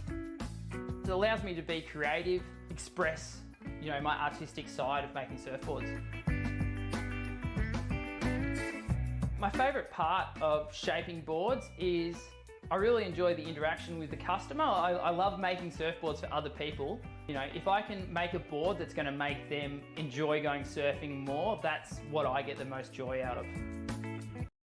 This is a story of a community that likes to work hard, digging, fixing, building, keeping people safe, or just lending a hand.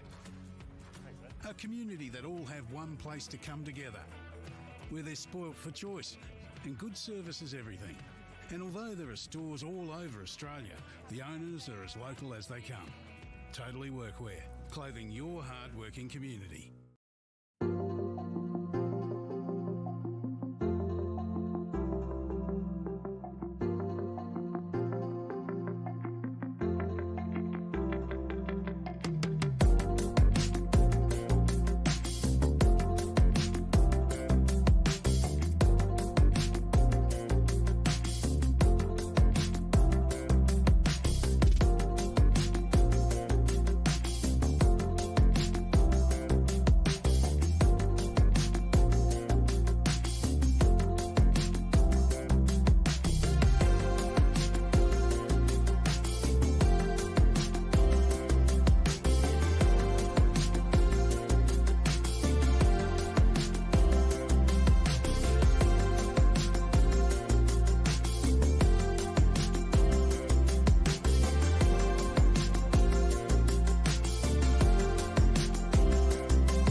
I'm going all the way up. I'm going all the way up. I'm letting go in my heart of everything that holds me down. No, no. And it's feeling like I'm in the groove. I can feel the love. Oh yeah, it's all around me.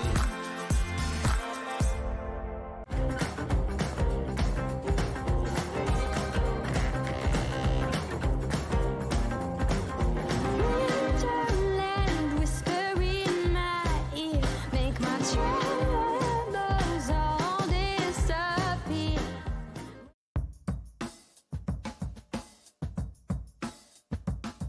Hey, I'm Michael Vanderklooster, but everyone knows me as Vander. I own a company called Vander Surf, and I've been making boards for 23 years.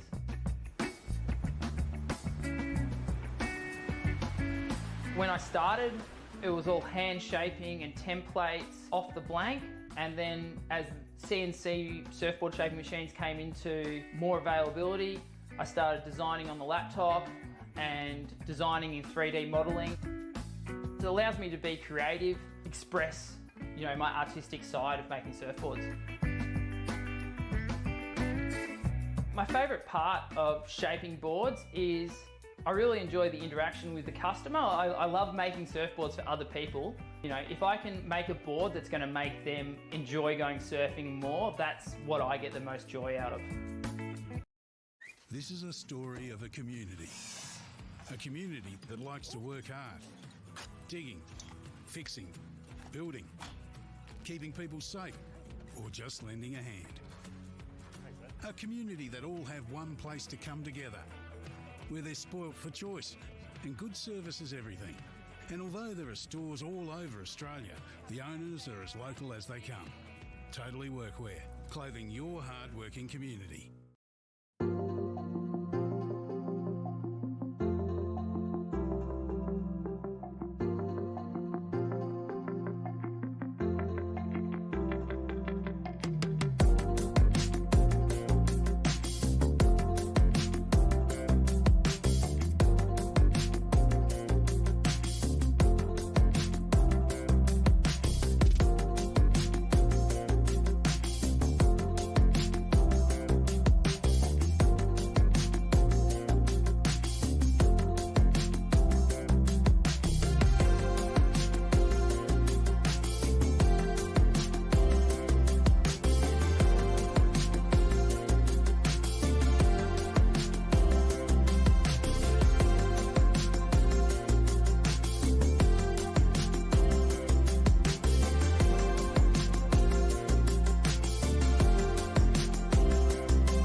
I'm going all the way up. Ah, I'm going all the way up. Ah, I'm letting go in my heart. Ah, of everything that holds me down. No, no. And it's feeling like I'm burning above. I can feel the love. Oh yeah, it's all around me.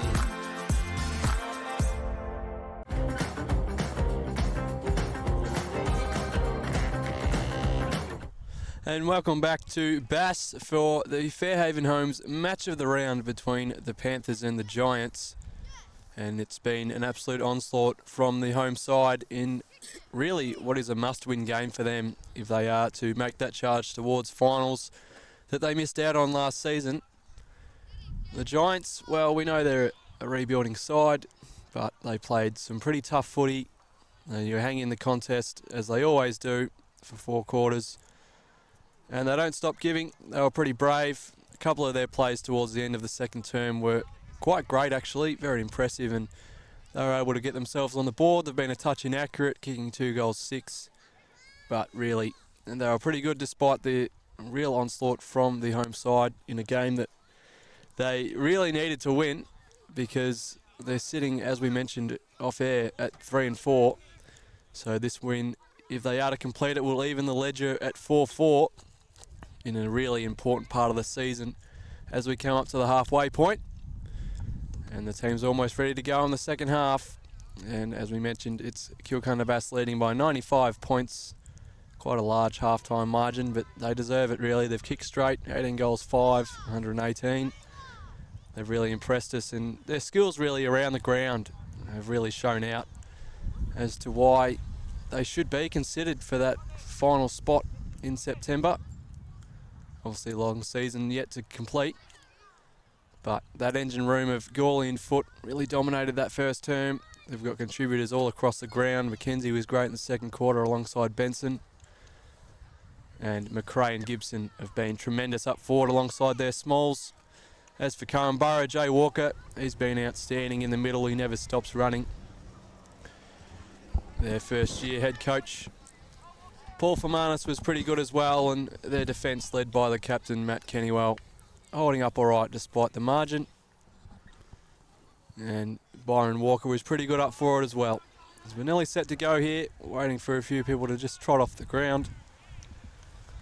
Umpires pointing fingers, and we're nearly going to get underway. It looks like Finlay having a shot in the ruck against Gawley. They've tried a few options on him because he's been outstanding really, and as Baz mentioned throughout the call in the first half, his ability to get around the ground, be agile, and he's raking left boot as well. He's a dangerous player, and As a ruckman, bit of a unicorn, really.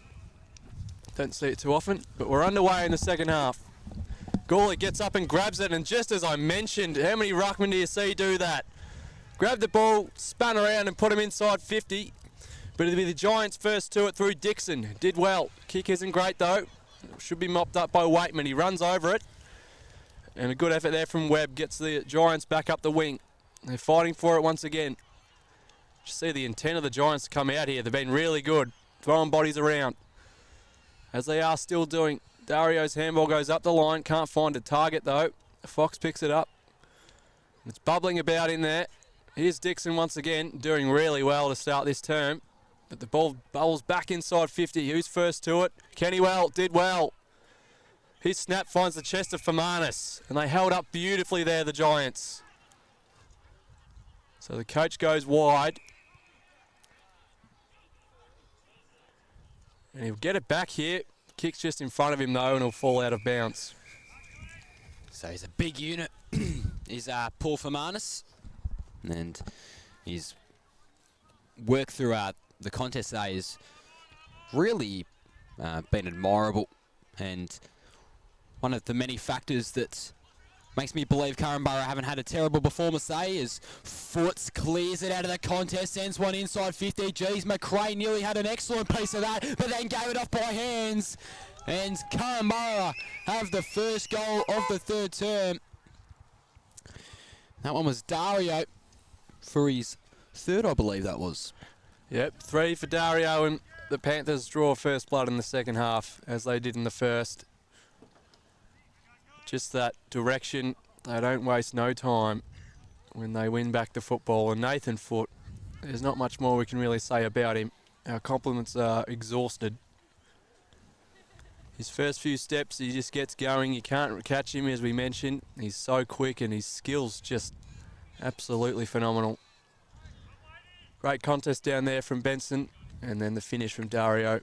Outstanding, as we have a player injured over there in the pocket, which is just holding things up momentarily. I'll just try and have a look at who exactly that is.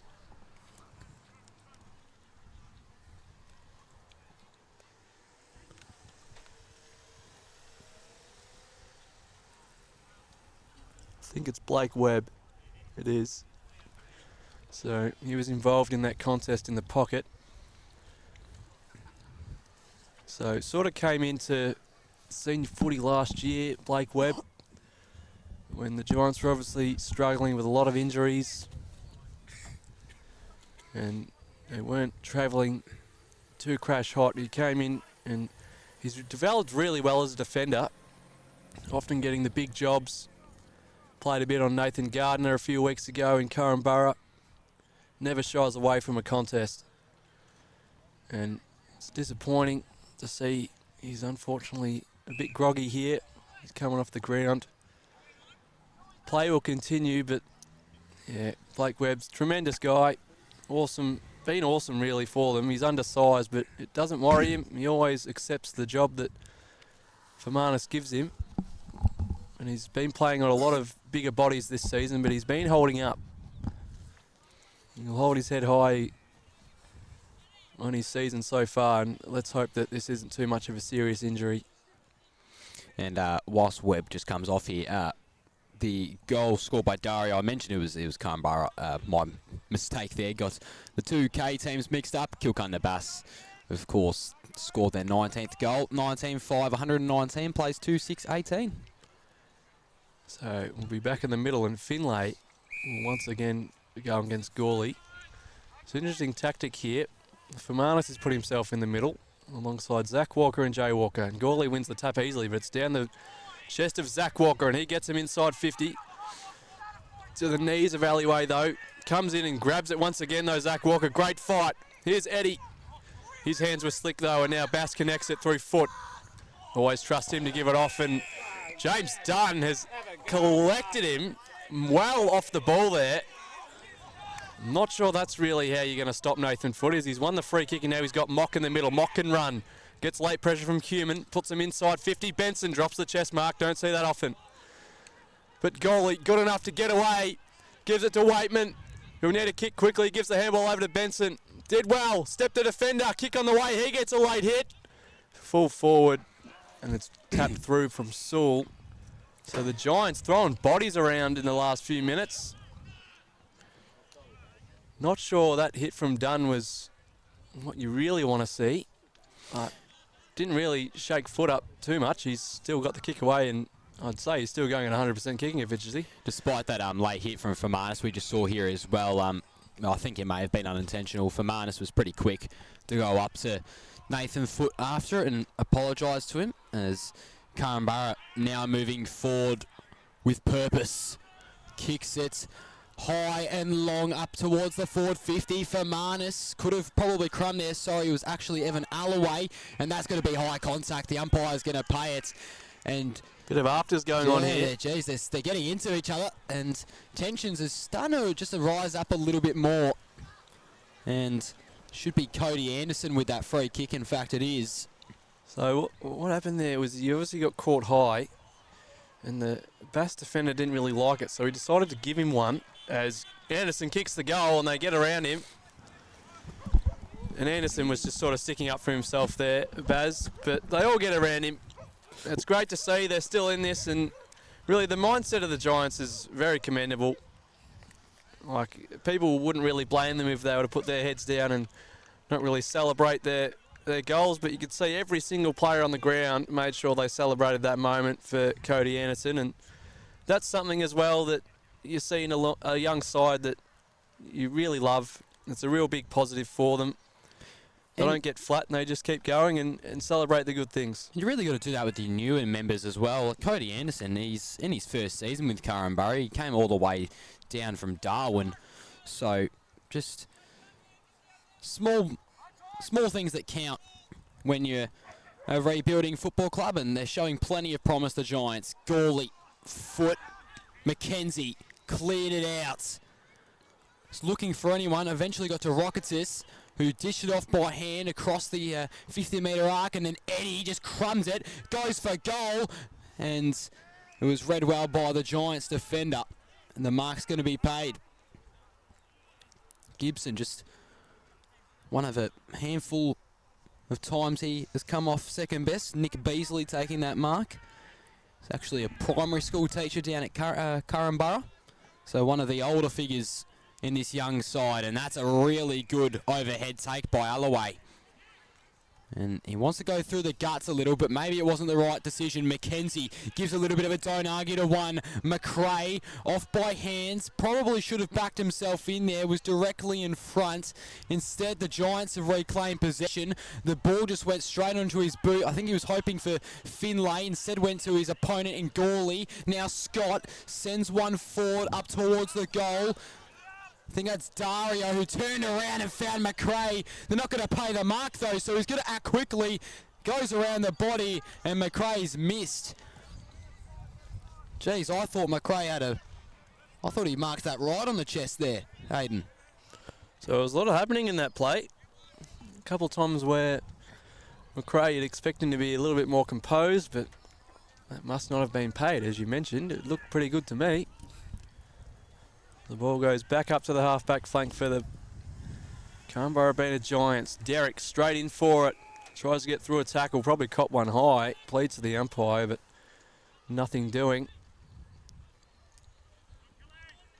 Be thrown up again. Finlay looks like he's been thrown into the ruck against Gawley all quarter here.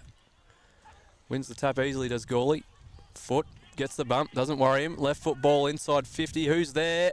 Really good mark from Smith. The defenders for Caranbara are playing really well at the minute. They're just not allowing any easy inside 50 entries whatsoever. They are challenging at every kick inside 50, and it's an even better sign. They've now got the margin to less than triple digits, which I know for most teams wouldn't really be all that big of a factor, but for Caranbara, who have had some pretty heavy losses this season, that's a really good sign. Great mark from Lockie Smith there. Coming into his own, another young fella made his debut this season, I think.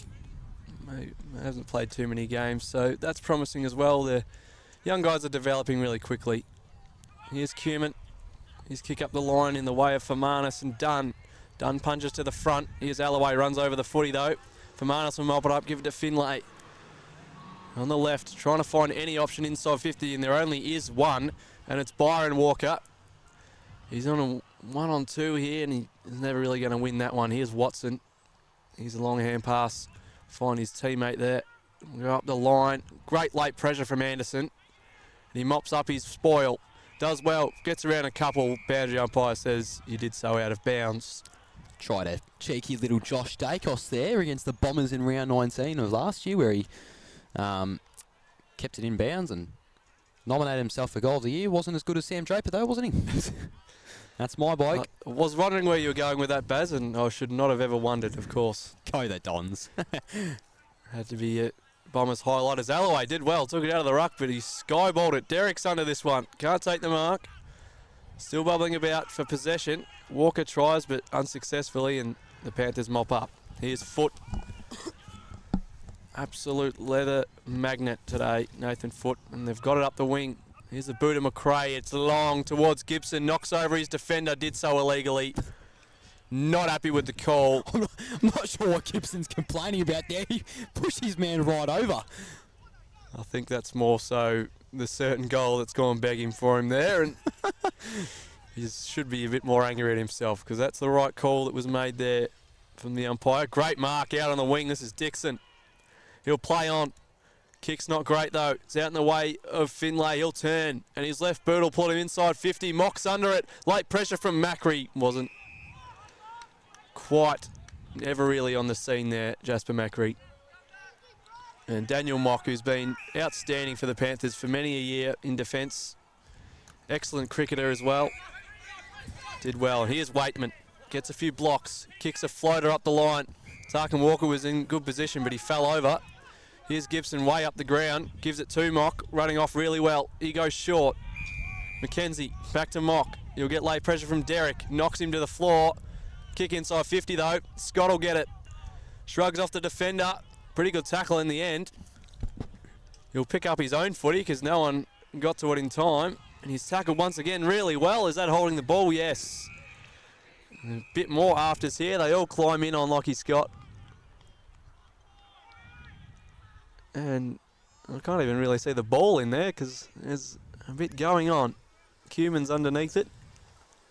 Lockie Scott's still in there. A lot more feeling in this third term. The umpires, there's two of them there. They'll have to sort it out either way. Could very well be a reversal in my opinion. There's a lot of players still around the ball. Umpire's got his hand up. I'm not sure what he's going to do here, to be honest. I think he's going to throw it up.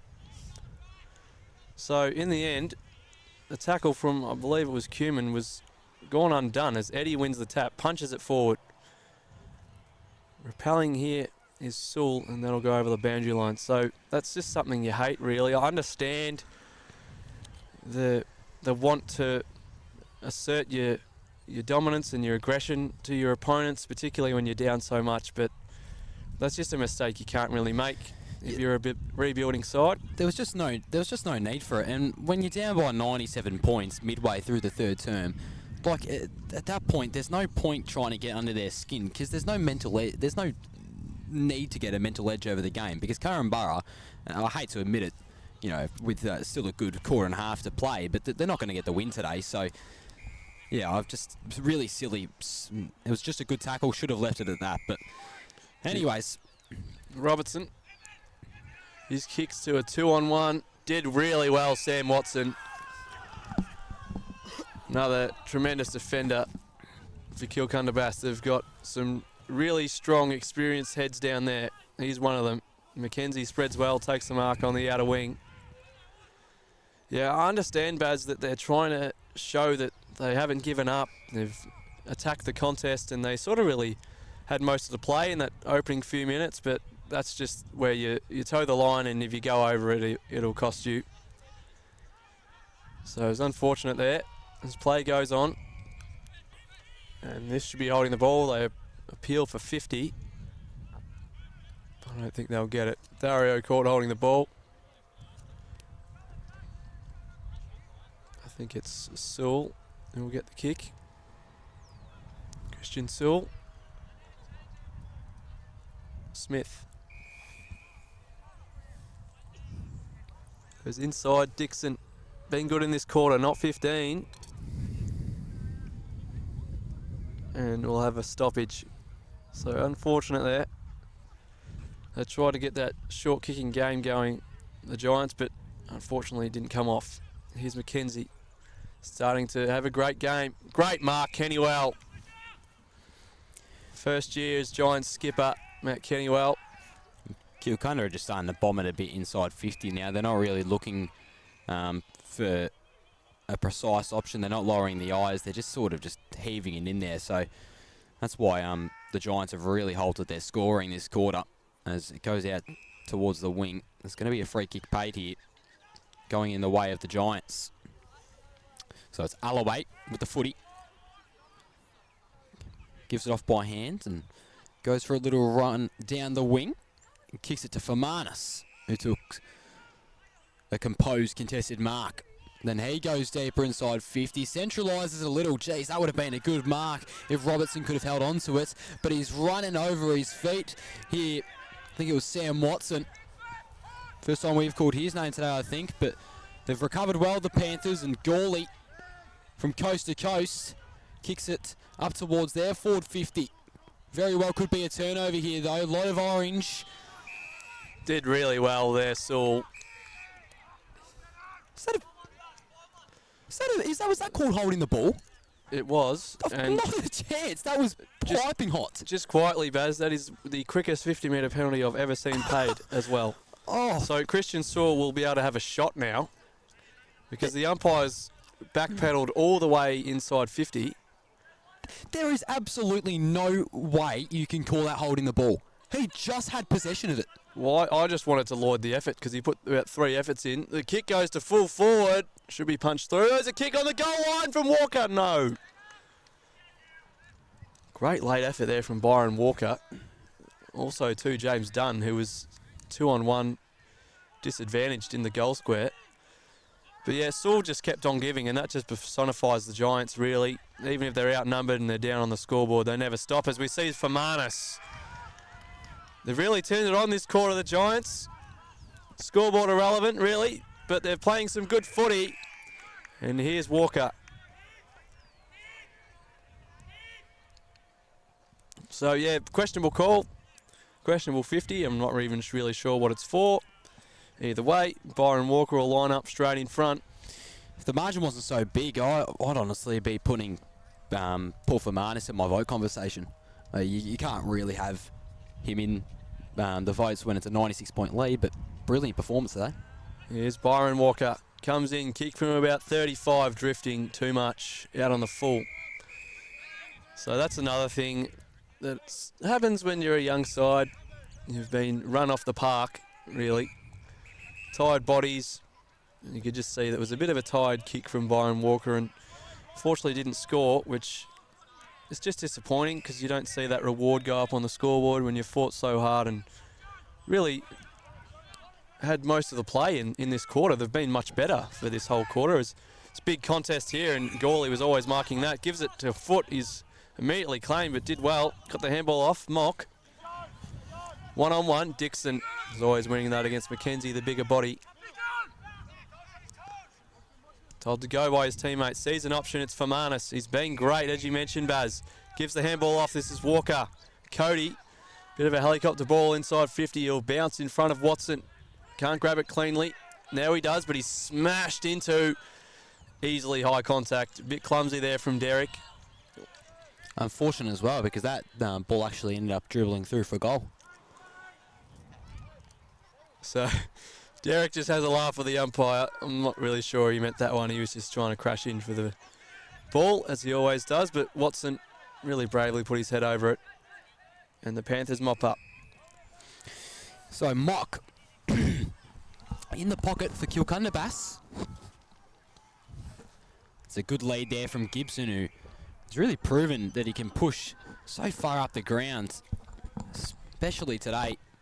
His Foot tried to find his teammate in Benson, who is An under-18s coach at Kirribass. It's actually mentioning off air that one of the assistant coaches for Kirribass, in their senior side, Chris Lacey, he was actually my Year 8 Wood Tech teacher. So there you go. Bet you didn't know that one. Anyways, so Mock turns it over there. Karan Barabina filling the hole once again like they've done so much throughout this third term. I'd almost go as far as saying they've been the better side throughout this third quarter. And that's a good overhead mark that should be paid, and it will be. Dale Crawford, who was one of those 2013 Premiership players. Eddie, the kick left a lot to be desired. Benson drops the footy. Still running for it though. Really like the work ethic there as Walker just tries to soccer it off the deck. And then Waitman, a circus sort of over the head handball. And he's still chasing for that footy. Couldn't take a real clean possession. Here is Waitman, now on the wing, on the broadcast side. Has plenty of speed. The kick wasn't all that great at the end of the day though. Still recovered. And then he was absolutely crunched by the smaller man in Waitman. Gawley shrugged his man off and then put a clean kick up for McRae. How is that sort of composure from Dale Gawley? And that is why he is one of the premier ruckmen in the West Gippsland footy competition. And it's not McRae, sorry, it's Anthony Dario, who has really had an equally good performance, if not better. Going for goal number 4, Dario. Dario would really be in the votes conversation, you'd think, and like a couple kicks today, it just goes way left. Scoreboard reads 9-8, 122 to 3-7, 25. As the Panthers continue their dominance despite a really good third quarter effort from the Giants. Sorry, Aiden. So if anyone wants to know why Dale Gawley is the premier, if not the second premier ruckman in the league, just show them that play right there. Ability to pick up off the deck, which half the ruckmen in the comp probably can't even do that cleanly. Turn away from the defender and hit a forward off one step with the left. Outstanding. Simply outstanding is this play from the Giants. They've got Macri out the back and he's got Cumin if he turns quickly. Does so. Joel Cumin, will the ball get to him in time? It does. Coast to coast for the Giants. Probably their best play of the day. So much young talent. And that includes this guy Cumin, who should convert from here. Top of the goal square. Joel Cumin puts it through. And the Giants have their fourth. 19-8, 122 plays 4-7-31 on the Totally Workwear scoreboard. They deserve that reward for effort, the Giants, because they've been really the better side in this quarter. Not untrue to say that. I think everyone here will admit that. The Panthers have dropped off a little bit. The Giants' pressure's been good, and that play simply outstanding from end to end. This third term really, I know they're absolutely smashing them, the Panthers, but this third term is really concerning me if they're to play finals, because third terms like this, they are not playing good footy at the moment, Kilcunda, and you can just not dish up performances like this for a whole quarter against the top sides like Tooradin, like Phillip Islands, or even the sides that might finish in the lower part of the ladder, in that around that 6 range, like Goon or Coralline. Yeah, Coralline. Yeah, you're definitely right, and that's something that's plagued the Panthers in past seasons. Just that ability to show flashes, but not show enough to really compete. So I know it sounds like we're being critical. They are still firmly in the lead as Gibson turns around, puts them inside 50, but first to it is Dixon. His handball might trickle out of bounds. Good work from Benson. Cartmell, snap-on goal. Deep in the pocket, was never really going to bend back. But yeah, it sounds like we're being a little bit critical. They are up a massive margin. But that's just how this league goes. It's not very, I say fair for a lack of a better word, but it's not very close between the bottom. But if you're in the middle, you've got to really... The top of the table's improving that much that you have to play 4 quarters of footy to really compete for the premiership. And we see sides like, well, the Benchmark, which is Inverloch at the moment, they always play 4 quarters of footy. So it might be a bit worrying for Coach Lee Rowe, who I'm sure is focusing, or has at least one eye on coming weeks and September. So it'll be interesting if they fight back in this quarter. I'm sure they'll get a bit of a rev up for the fourth as left foot snap goes towards goal. Misses. And they're kicking as well, Baz, which we lauded in the first halves. Haven't really carried over at all.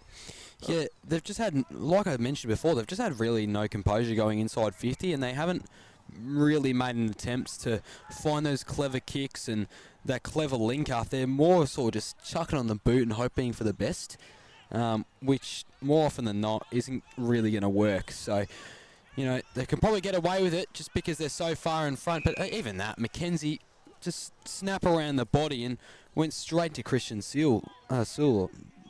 Just silly things like that. They really need to polish up when they're going to come up against the better sides. As Eddie took a contested overhead mark, and geez, I'm not even going to talk about that one because I'm going to sound like a broken record. Well, it's just such a stark difference to the first half. You had almost every entry they scored at least a goal or a point, but it wasn't a lucky one. It was all direct kicking, shots from straight in front or a slight angle, because they gave their forwards such a good chance of marking it or getting on the end of a ball. But this quarter, as you just mentioned, again and again, they just keep bombing away and expecting their forwards to do the work, which, again, they're good enough on a day like today that against the top teams, that can actually cause a goal down the other end. Yeah, this sort of play for against a team like, I don't know, let's say Narnagoon, this will not work. This third quarter and how they've played, it will simply not work, because you're going to have guys, here he's Gawley, who runs in, bombs it over to the right of the goals as the third three-quarter time siren goes. But if they're to play a side like Narnagoon, you know, you got guys like Pipicelli down there who are just, they're going to intercept every single bomb that's going in there, because you're not actually adding any precision, you're not adding any thought behind your ball movement. And then they've got their smaller guys like JJ Penny, who are so strong around the contest that they're just going to burst straight through from the contest and off half back, and they can move here on the wing with their midfielders like Trent Armour. Like this brand of footy will not even work against Narnagoon, and they are definitely not as playing as good as they can be at the moment. So they've had great preparation. Today's a great preparation for them. They played a perfect brand in the first half, and really, like you said, that they need to play that brand in the fourth quarter to really play themselves into some form, because funny you say that, they have Narnagoon away from home next weekend. So that's a massive test if they are to continue playing that form of footy and that style of footy they did in that term. But I've got to be honest, I really do think that was as much Korumburrabina as it was Kilcunda Bass playing badly. I think the Giants really lifted their pressure as they're getting heaps of support here, and they were really clapping and getting around each other after that one. That was such a good quarter of footy for them, particularly where they were at. It takes a lot for those that aren't really invested in football. It takes a lot to get up after half time trailing by 95 points. To get up and win a quarter or dominate a quarter the way they did really is massive for them, and not many people are able to get up and do that. So really promising quarter from the Giants. They still trail 19-10, 124 to 4-7-31 on the Totally Workwear scoreboard. We've got a quarter to go, and we'll bring it to you in just a bit. We'll take a break.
Hey, I'm Michael Vanderklooster, but everyone knows me as Vander. I own a company called Vander Surf, and I've been making boards for 23 years.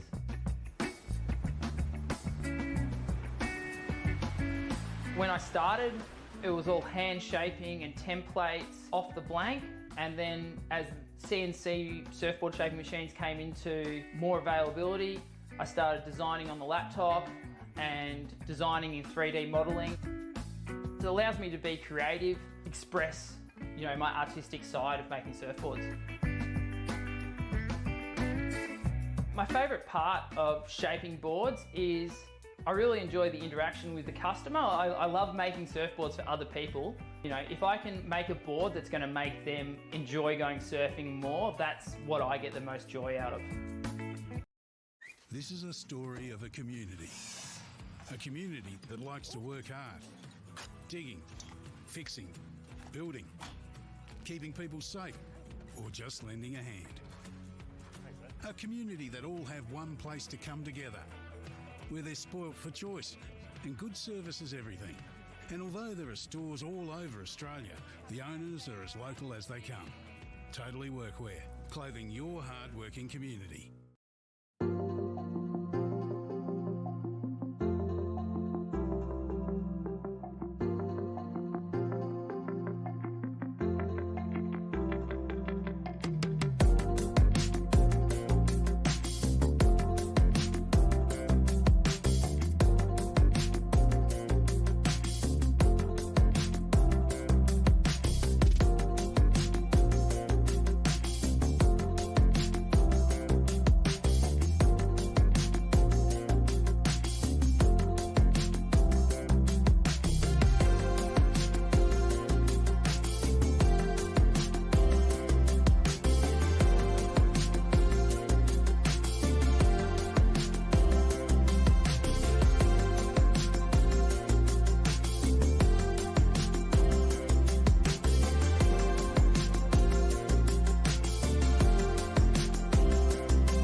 I'm going all the way up.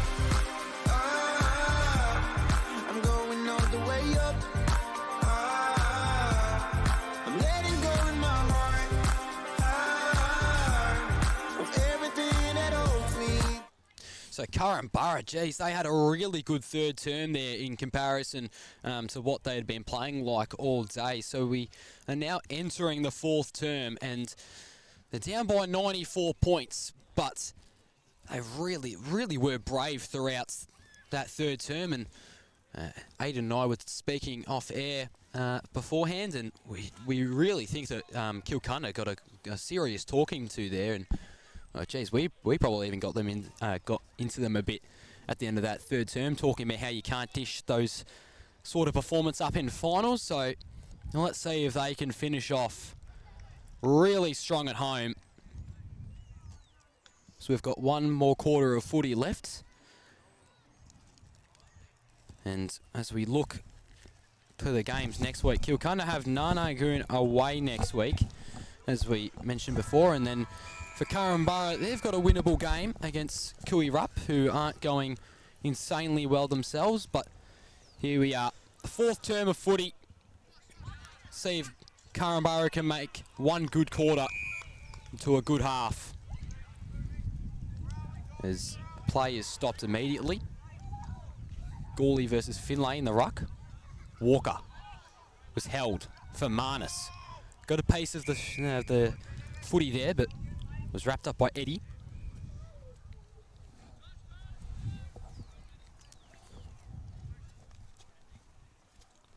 And ball up. Cody Walker. Just try to clear it out. Only went as far as foot. Kick from his teammate, though, really wasn't all that exquisite. Anderson is claimed high, so he'll have a free kick now. Gives it off via hand, and that's a good smother from foot. And he'll be looking to get back into the game a little bit more after a somewhat quiet third term, Maiden. Yeah, definitely didn't reach the highs he did in the first half. Still got a fair bit of it. I guess he can be excused, but he'll look to complete a four-quarter performance here with a massive fourth quarter to really play himself into some form, as we mentioned, for what is a massive clash now next week at Narnagoon. So kick goes into the middle. It's a good one. Here's Gawley. Not sure what he was doing there. Sort of just drew the man and gave it to Mock, and Mock finds Benson. Had a shot from a similar distance in the second term. Fell short, so this time he plays on and will look for an option. He just skies it to the goal square. McRae comes from way deep, but it's taken by Dario. So he sort of was patient there. Benson asserted his options. And it was a good kick, really, because he didn't put it to the top of the goal square. He sort of put it a bit wider, so it drew the defenders out a little bit, and Dario read that perfectly. He'll line up from about 10 metres out. Should slot this one for number 4. Dario has missed. Jeez, he's made a couple difficult set shots there. I thought that would have been the one that would have been a certainty almost. Well, I was about to click up the pen and write that one in, because you don't see many people miss from a distance like that, but he did so. So Besley will kick out for Curran-Burrabina. Kicks a long one, pretty good, on the head of Gawley and Finlay, and Gawley was always going to win that one as Benson cries for it alone inside 50. Instead, he goes towards McRae, and Gibson falls to the back, banging it out, is sword in the centre of the ground. But the bounce was just over the head of Alloway, unfortunately. And Bass wing it back, and here's Gibson. He's a long kick, but he might be too far out to score, so he just turns and puts it inside 50 straight into the hands of Sewell once again, and he'll try again. And since the third quarter and now entering into the fourth, how good has Christian Sewell been? He has really stepped up big time in this last quarter or so, and he's intercepting the ball beautifully. Another one of those players that you really love as a group of young defenders, having that senior head in there and someone who can really assert itself. It's on his head again and can't quite take this one. Still fighting for it on the deck. Here's Cartmore, gets it out to Benson. His quick snaps smothered by Tarkin Walker. And he goes up to pick it up again, but misses the footy. Here's Benson, shrugs away from Sewell. Kick towards goal, or rather the top of the square. It's dropped by Gibson. You don't see that very often. So a bit of a calamity of errors there from both sides. And another behind to Gilcana-Bass. They can't find the goals, Baz. Well, at least they're getting it down there a bit more often now, but that effectiveness is still so low in comparison to where it was at in that first term, where, as we mentioned, they were just scoring every time they entered inside 50. So Robertson had to juggle the ball around a little bit on his chest before eventually taking a clean mark. And here's Besley, he was really desperate for that footy. He probably should have got it as well, was the much better option, because now it's going to go into a contest, and Mock rips it out of there. Luckily, Walker was waiting for it, drops the mark though, so Kilcunda are going to have the opportunity to go inside 50, and Gibson just proves he is far too strong for Lachlan Smith. And if I'm not mistaken, would this be for number 4, Boxy? Yes, so he finally kicked his third in that second term. So this would put his goal kicking tally up to 30 if he was to kick this, and it's been a little bit inaccurate today, Taylor Gibson, but still a pretty good performance. Runs in. That kick looks pretty good, I reckon. It certainly is. 2013, 133, plays 4-7 and 31. And they are now up by 102 points. So it took them a while to find that 20th goal, the Panthers. I think they kicked about 5 behinds in a row. A couple out on the full before they found it, but it's there. And they've come out firing after that. Stern talking to from Lee Rowe. Back in the middle. Gawley wins the tap. Now it's going forward again for the Panthers. Cartmore come out to it. Great pickup, and he's smashed into for Marnus. Held onto it. Didn't have enough time to get rid of it, says the umpire. So be thrown up once again. Gawley and Finlay, as they've done for the entirety of the second half so far, going at it in the ruck. Finlay's sort of just trying to body him under it where he can, because he's a very dangerous tap ruckman. among other things, Dale Gawley. And he'll get another chance to go at it here as this one goes nowhere. Against Finlay once again.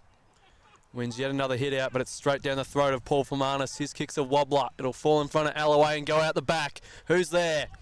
Cumin can't quite take the footy cleanly though. Too many fumbles there and he loses it. Had a number out the back too. He'll be dirty on himself there, Joel Cumin. Bass win it back through McKenzie. Here's McLean.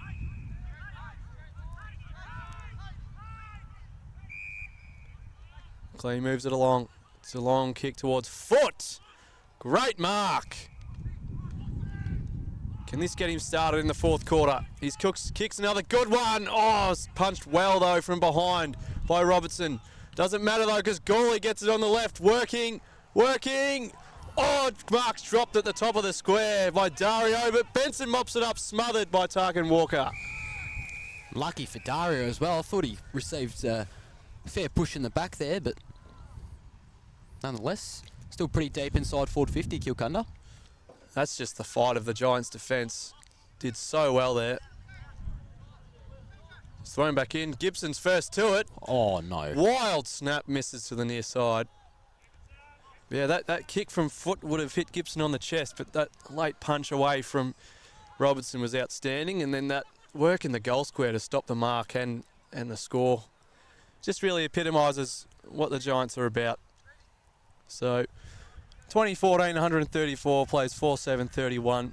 The home side leader by 103 points on the Totally Workwear scoreboard, Baz. So instantaneously intercepted by the Panthers. Aldwell drops an absolute sitter there, so he's going to have to find an option by hand, quick, smart. Eventually got it back inside 50 and Aldwell redeems himself. Well, sorry, not Aldwell actually, it's Nathan Foot. And that was from the kick inside 50 from John Mentiplay, who we haven't really mentioned at all today, but I suppose that's a positive you could take from his game. That was a solid kick inside 50 and Nathan Foot can go for his third. And I don't think anyone would really blame the umpires if they were to give him 3 votes today. It's been simply superb. 47 metres out. Nathan Foot has not struck that well enough. Had the distance, not the accuracy. And what was once an extremely accurate performance for the Kilcunda Bass Footy Club has now turned into somewhat of an inaccurate mess, despite the amount of goals they've kicked. 2015, 135 plays, 4-7-31, Aiden. They've won it back here though. The Giants failing to find that connection coming out of D50 that they did in the third term. So we re-entered inside 50 but dropped into the hands of Cody Walker. His kick falls into the chest of Lockie Scott, who plays on wheels, and he's got Gawley, and he'll take this one. He took a step. I thought he played on there. Cumin is begging umpire Tom Harris to listen to his point of view, but I think you're allowed that one step to decide, and he didn't go any further after that. So Dale Gawley, easily in the conversation for best ruck in the league, comes in from 50 metres out, kicks a long high one, and it's not scored at all. So that's not his best effort. Joel Cumin gives him a bit of banter. Well, we've probably haven't accounted for that either with their inaccuracy in the second term. They've had plenty of kicks that have gone out of bounds on the full as well. Yeah, certainly a bit shocking compared to how good they were in the... Oh, what a mark by Gawley. Plays on quickly, McKenzie. He's under pressure though from Walker.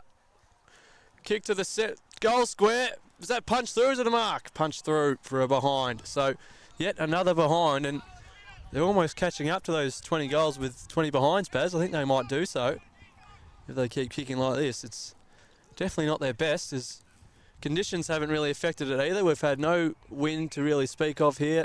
It's remained dry, which has been amazing. Another turnover, and Foot should make them pay this time. He's missed as well. So you know when Nathan Foote is missing from directly in front on the run that this is really a bit of an epidemic at the moment. 20 goals, 16 now, 136, plays 4 goals, 731 on the Totally Workwear scoreboard. They definitely could have had a couple from these sort of possessions. The Giants just cannot get it outside of their 50. It is bouncing back after every fullback kick. So the ball just floats mid-air. Walker threw up his hands. I think he was expecting the ball to somehow come to him. He eventually got to it and then was slung off the ball by Dario. It didn't have a piece of it, I thought. I hate to mention it, but there have been some questionable decisions today, and that is one of them. Walker did not even have a sniff of the footy when he was thrown off the ball, but anyways, it's Bradley Aldwell with it at the moment, and let's see. I back him in here, Baz. He's got a big boot on him. We know this. Or perhaps not. Maybe not in this quarter the way they're playing. Yeah, it didn't really get anywhere close enough to the goals as Walker will oversee the ball going over the boundary line. And 12 and a half minutes through. It's 106 points in the favour of Kilcunda Bass, despite their inaccuracy woes in this second term. So Starling breaks through about 3 different defenders, collected it, then handballed it, but there was just no one really presenting. And then Beasley. Oh, jeez, he has not disguised that well at all. That is as deliberate as you get. He has handballed it through from about 15 metres out, but that is one of the wonders of country footy. You'll never see that paid, don't worry. I would have thought you'd try to make it look a little bit less obvious, even though there's no rule, but wow, that was quite a funny sight. Gibson turns around the corner, gives it a good snap. Great mark. And Beasley, there you go. So they just continue to stand up, the Giants, regardless of the 100-point margin, and the game wearing on to now the last 15 minutes as we see a barrel attempt from Beasley out of D50 here. They all fly. Finlay can't quite take it cleanly. Fermanus can, but he missed his man. And we almost get a touch of it here as it falls out right under our noses here in our broadcast position. But yeah, the Giants never stop giving. And their defence has really got to be applauded today because they've really weathered an absolute storm in the first half and haven't really seen much after, which has been amazing. As Eddie gets this one on the run. We'll put him inside 50. Gibson, yes. So if he chooses to shoot this one, easily his hardest shot of the day. He's right in front of the Kilcunda Bass social rooms. Currently standing outside the field of play with the angle. He'll kick from about 48. He's going to take the shot. Centers it. He's got plenty of numbers inside 50. The Giants, and I don't blame him, thought he was going to do the selfish thing and have the shot. But he's kicked it inside into the centre of the 50 and found Cam McKenzie. Had a pretty good day, Cam McKenzie. Sort of worked himself into it. Didn't have heaps of footy in the first quarter, but his second term was outstanding and he's really worked himself into the game. Provides lots of run. And he can add his second goal here. Runs in, kick on the way. Looks pretty good. Did it drift too much? No, it's there. 2 arms go up. Gets a high five from his skipper and claps the effort. So that's something we've been waiting for. That kick inside 50, both from Eddie to find Gibson and then Gibson to find McKenzie. That's something they were really employing in the first half, Baz, and we haven't really seen it since then, but that time, that's the sort of footy they want to be playing. Lower the eyes and find the right option inside 50. And the defensive effort's been a lot stronger as well. The Giants were just smashing them around that contested ball in the third term, but they're setting up really well behind the footy now, especially when they're kicking out whenever they've had a minor score, Kilcunda. So, yeah, their effort this term is a lot more acceptable, and this is something I'd expect to see more from a finals team as we resume play. Gawley. McKenzie gave it a Scott. High kick. but landed right into the chest of McRae. It was a beautiful kick from the middle. And I think Dean McRae is going to back himself in here. He's had a pretty good day himself. Started off really strongly, hasn't been as vocal since. And he's not going to go for goal here. I think he's going to look for Gawley, who took a really good overhead mark. And Gawley certainly has the distance on him here. Accuracy has proven a bit of a trouble for him sometimes.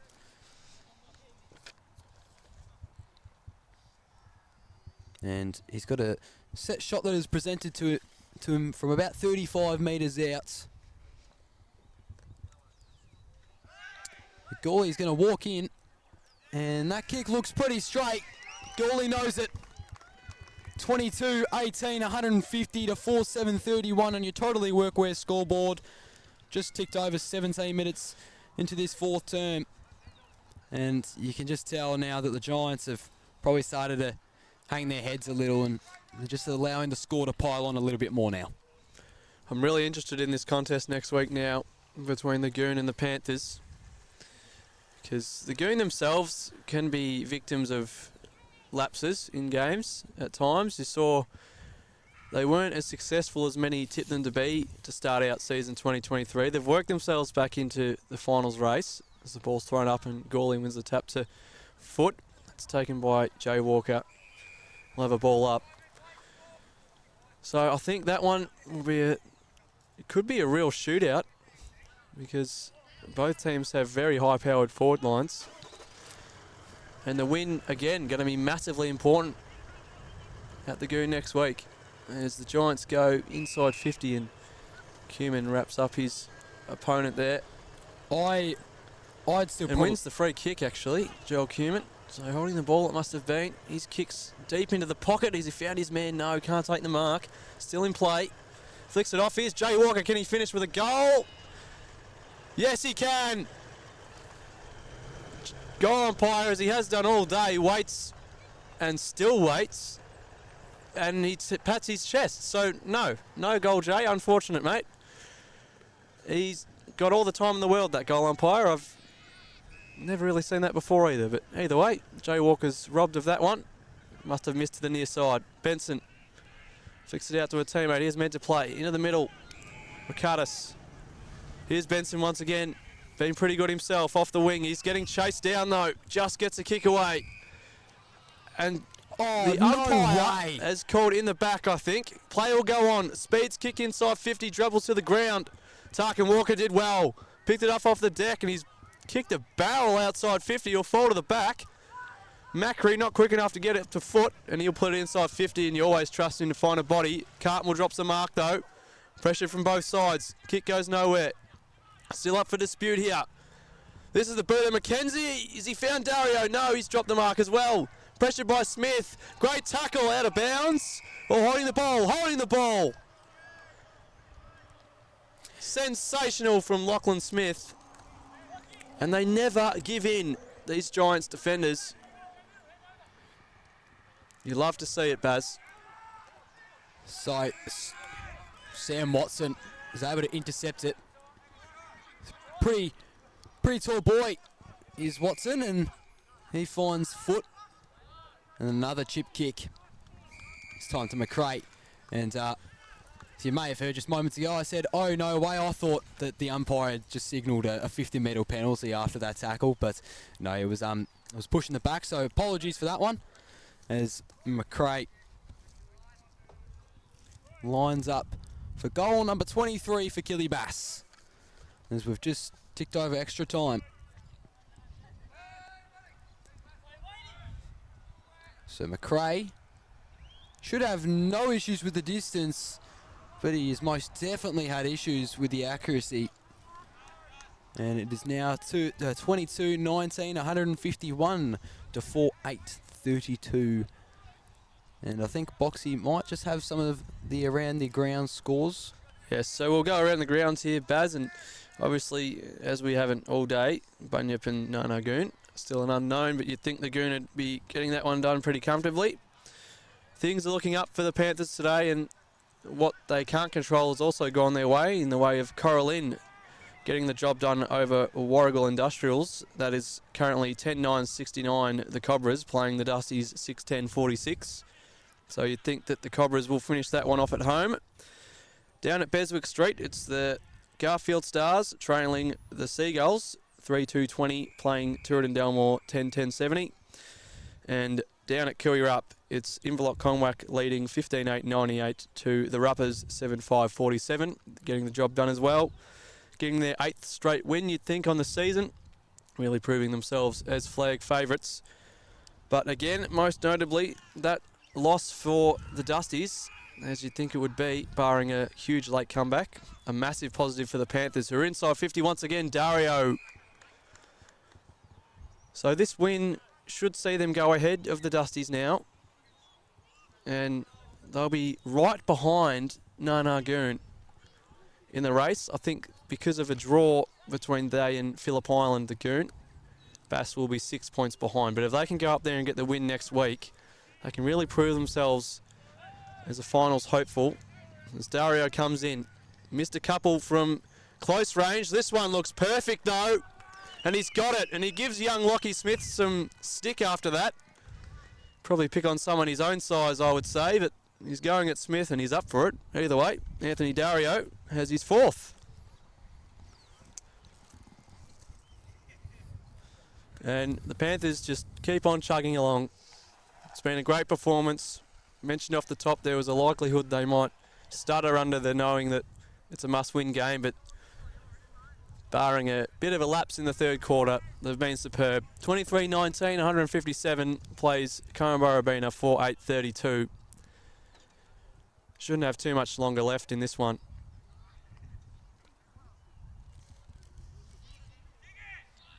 It's Finlay. Put the Giants forward once again. Cumin coming out in a long lead. Punched from behind though by Aldwell. This one's picked up, almost caught holding the ball there. Starling. Now it's found Foot. Just been on another level today, Foot. And look at that, in a phone booth, found Eddie. If you're a young midfielder trying to work on your craft, I'd just watch the game of Nathan Foot. And now it's in the hands of Gawley. Gawley goes forward in the way of Dario. Punched from behind by Smith. Been outstanding himself in the second half, but Waitman picks it up. Gives it to Gibson. Wasn't sure who to give it to. Now it finds McRae. His snap on goal. Umpire works. Misses to the near side. Jeez, I haven't really been counting McRae's behinds, but you can't imagine that the goal to behind ratio is too good for him today. He's missed a lot, especially in his 4th term. And nonetheless, Dixon takes a bit of a run outside of fullback before eventually releasing the kick, and intercepted well by just the looming Scots. And now Eddie, who just sees what's in front of him, and he eventually finds Clay, but the kick went a little bit over his head in the end. So now it's Walker, who just had to kick into space really and turn it over. So Menti plate, the kick was smothered by a Giant.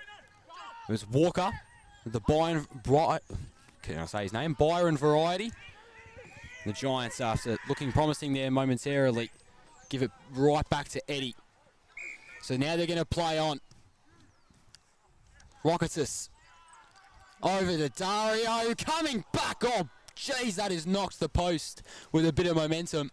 That is going to be rocking for days. 23-21, 159 to 4-8-32 on your Totally Workwear scoreboard. 25 minutes in, and can't imagine there's going to be too much time left in this one, Aiden. Yeah, losing a bit of light as well. It's been a pretty good day though. Conditions have held up really well at Bass. Ground, as always, in great condition. As we tick towards the closing moments of this one, both teams have been pretty good. I think they'll be pretty happy with their performances. Obviously a lot to work on for both sides as they continue to build up the ladder in the West Gippsland football netball competition. Here's Jay Walker fighting for it as always. And we'll have a ball up inside 50 for the Panthers. As Kai Benson runs himself inside 50, he'll have no opponent here. As most of the Giants are around the contest. Cartmore comes out with a left foot snap to the goal square, marked by Smith, and that'll do it. They held up well, the Giants, but They were never really any match for Kilcundabass, who have claimed the 127-point win here at home. Final score was 23-21, 159 to 4-8-32 on the Totally Workwear scoreboard. A much needed win from the Panthers. They even their ledger at 4-4 now after 8 rounds in the 2023 West Gippy competition. And they'll travel next week to Narnagoon for a massive contest. Really a leveler, that one, to see where they're at really. And they'll need to play 4 quarters in that one, Baz. Well, that was actually, not only was that just important to win as well, it was really important to win by a large margin, because I'm not exactly sure what their percentage would be, but their losses haven't been by too much, but neither of their wins. But they had that one loss against IK by 146, so that 127-point win kind of evens it out a bit. So we know how important percentage can come into play near season end, especially when the competition is so tight around that mid-tier of the table sort of teams. So that's a really important victory for Kirribass, who want to re-enter the finals mix for 2023. Well, you mentioned that there's percentages that are at around 92 at the moment. Yeah, which, that really helps them, eh? which is really interesting, because you look at the Dusties percentage, which is the team they're probably contending with the most. Theirs is at 112. So, and then you've got teams like Garfield and Cougar up below, which you're not probably too worried about. And then Narnagoons is 123, so they're the next up along with Darlston. So wins like this, you're right, you not only have to win, but really if a team's towards the 9, 10, 11, 12th range, you've really got to put them away. And they did so today, thanks to 4 goals to Taylor Gibson, 4 goals to Anthony Dario, 3 for Starling, 3 for McRae, and 2 goals to Leighton Cartmell and Cam McKenzie. It was a really complete performance in the first half. The Giants really came into the game in the third, and then it was just an experienced finish to kick away in the fourth quarter for the Panthers, who hold serve at home. And yeah, as I mentioned, it was a complete performance across the board. The Giants will hold their head high. They fought tooth and nail all day once again, but it was really that first quarter and first half that set up the win. And who did you see as we go into our post-game segment with the votes, Baz? Who'd you have getting 1 today? Jeez, I haven't really thought about this all that much throughout the game like I usually do. I think I've got my 2 and my 3 sorted out. I'm going to go... Actually, you know what? I'm going to do a little bit of shuffling. 1 vote, I am going to go Anthony Dario. He was superb, probably the best forward for Kilcundabass all day, or maybe bar Taylor Gibson. But I think he had 4 or 5 at the end of the day, did Anthony Dario. And although he's not the tallest guy on the field, he was still a really good contested mark. And I appreciated his ability to make Kilcunda look really dangerous when they were moving the ball forward. So, as you mentioned, I reckon it was pretty hard as well. You give it to a lot of players, as I always like to do. I just want to highlight a few honourable mentions from the losing side. I think Jay Walker was superb. They've definitely got a player in him as a midfielder. Obviously, the coach leading by example for Marnus. We mentioned his similarities with Griffiths from Garfield. Just such a good player to have for a young squad. He was outstanding as well. And then Sewell in that second half was great also. But my 1 vote goes to Cam McKenzie. I think, as I mentioned in the call, his first quarter probably just working into it, didn't really find too much of the footy, but his last 3 quarters were just so good. He provided so much run for them. He sets them up so well and plays really smart across that wing and midfield area. My 2 votes, you can really interchange them really, but I am going to go Dale Gawley. His mobility around in the ruck position is really like no other. He wasn't all that accurate in front of goal today, but geez, I'd love to see the stats if we had any, because his clearances would have been through the roof, and you typically don't see that with your ruckmans all that often. But he's a taller guy, plays in the ruck position, but he can really move just like any other inside midfielder or rover can. So I was really impressed by the effort he put up today, and I wasn't all that surprised either, because he's just such a talent of this football club. Yeah, he's definitely one of, if not the best ruckman in the competition. He just gives you so much, and he gets my 2 votes as well. He had a few shots late that probably could have put him into 3-vote contention, but he obviously missed a couple of those. But he's so skillful, as you mentioned, and really, if I'm a midfielder, there's not many more ruckmen in the league I want to play with, because he's just got everything. He's got the whole toolkit, and he's a great teammate from all reports as well. So you could see that his midfielders around him, he just makes them so much better, and they'd have no qualms about us singing his praises today. I probably have him as the second best ruck in the competition. I think he's just still that little bit behind Cam Pedersen. His ability, that guy's an absolute freak. He wins pretty much every hit out, and then kicks a massive amount of goals as well. So I still think that the gap between him and Pedersen is pretty big, but I'd have him second, just above Eamon Trigg of Nana Goon, which is going to be a really good ruck contest next week at the Goon. But moving on to 3 votes. I think it's a no-brainer today, really. I think we've got the same here. Who else could it be? Nathan Foote. He was just superb today. He won that many centre clearances, I'd say at least more than 10, won a bunch of the footy, a bunch of uncontested footy as well, might I add, kicked a couple goals, laid the tackles, really just everything you want from an inside midfielder he provided today, and he just, ate it up all day. I think, he's a no-brainer. He would have had easily upwards of 40 possessions. He finished with the 2 goals, and he's a real barometer for them. He lifts the team, and his combination with Gawley, I don't think there's one that rivals it in the league. Maybe you could say Pedersen and Kimber, but that one's aging a touch. These two, though, in the 2 season and a half they've been together, just outstanding, and it's very hard to defend, not only in the centre but across the ground as well, because they get around the ground so well. So that'll do it here at Bass, but it's been an outstanding day. Bass got the win. These 2 teams will match up again in round 14 on the 22nd of July for the Gary Gus James Cup, so stay with us for that one. I'm sure we'll be there, but if not, make sure you get down there for what is an awesome occasion and a great initiative. But today it was Kilcunda Bass winning by 127 points in the Fairhaven Homes Match of the Round. We'll see you next week.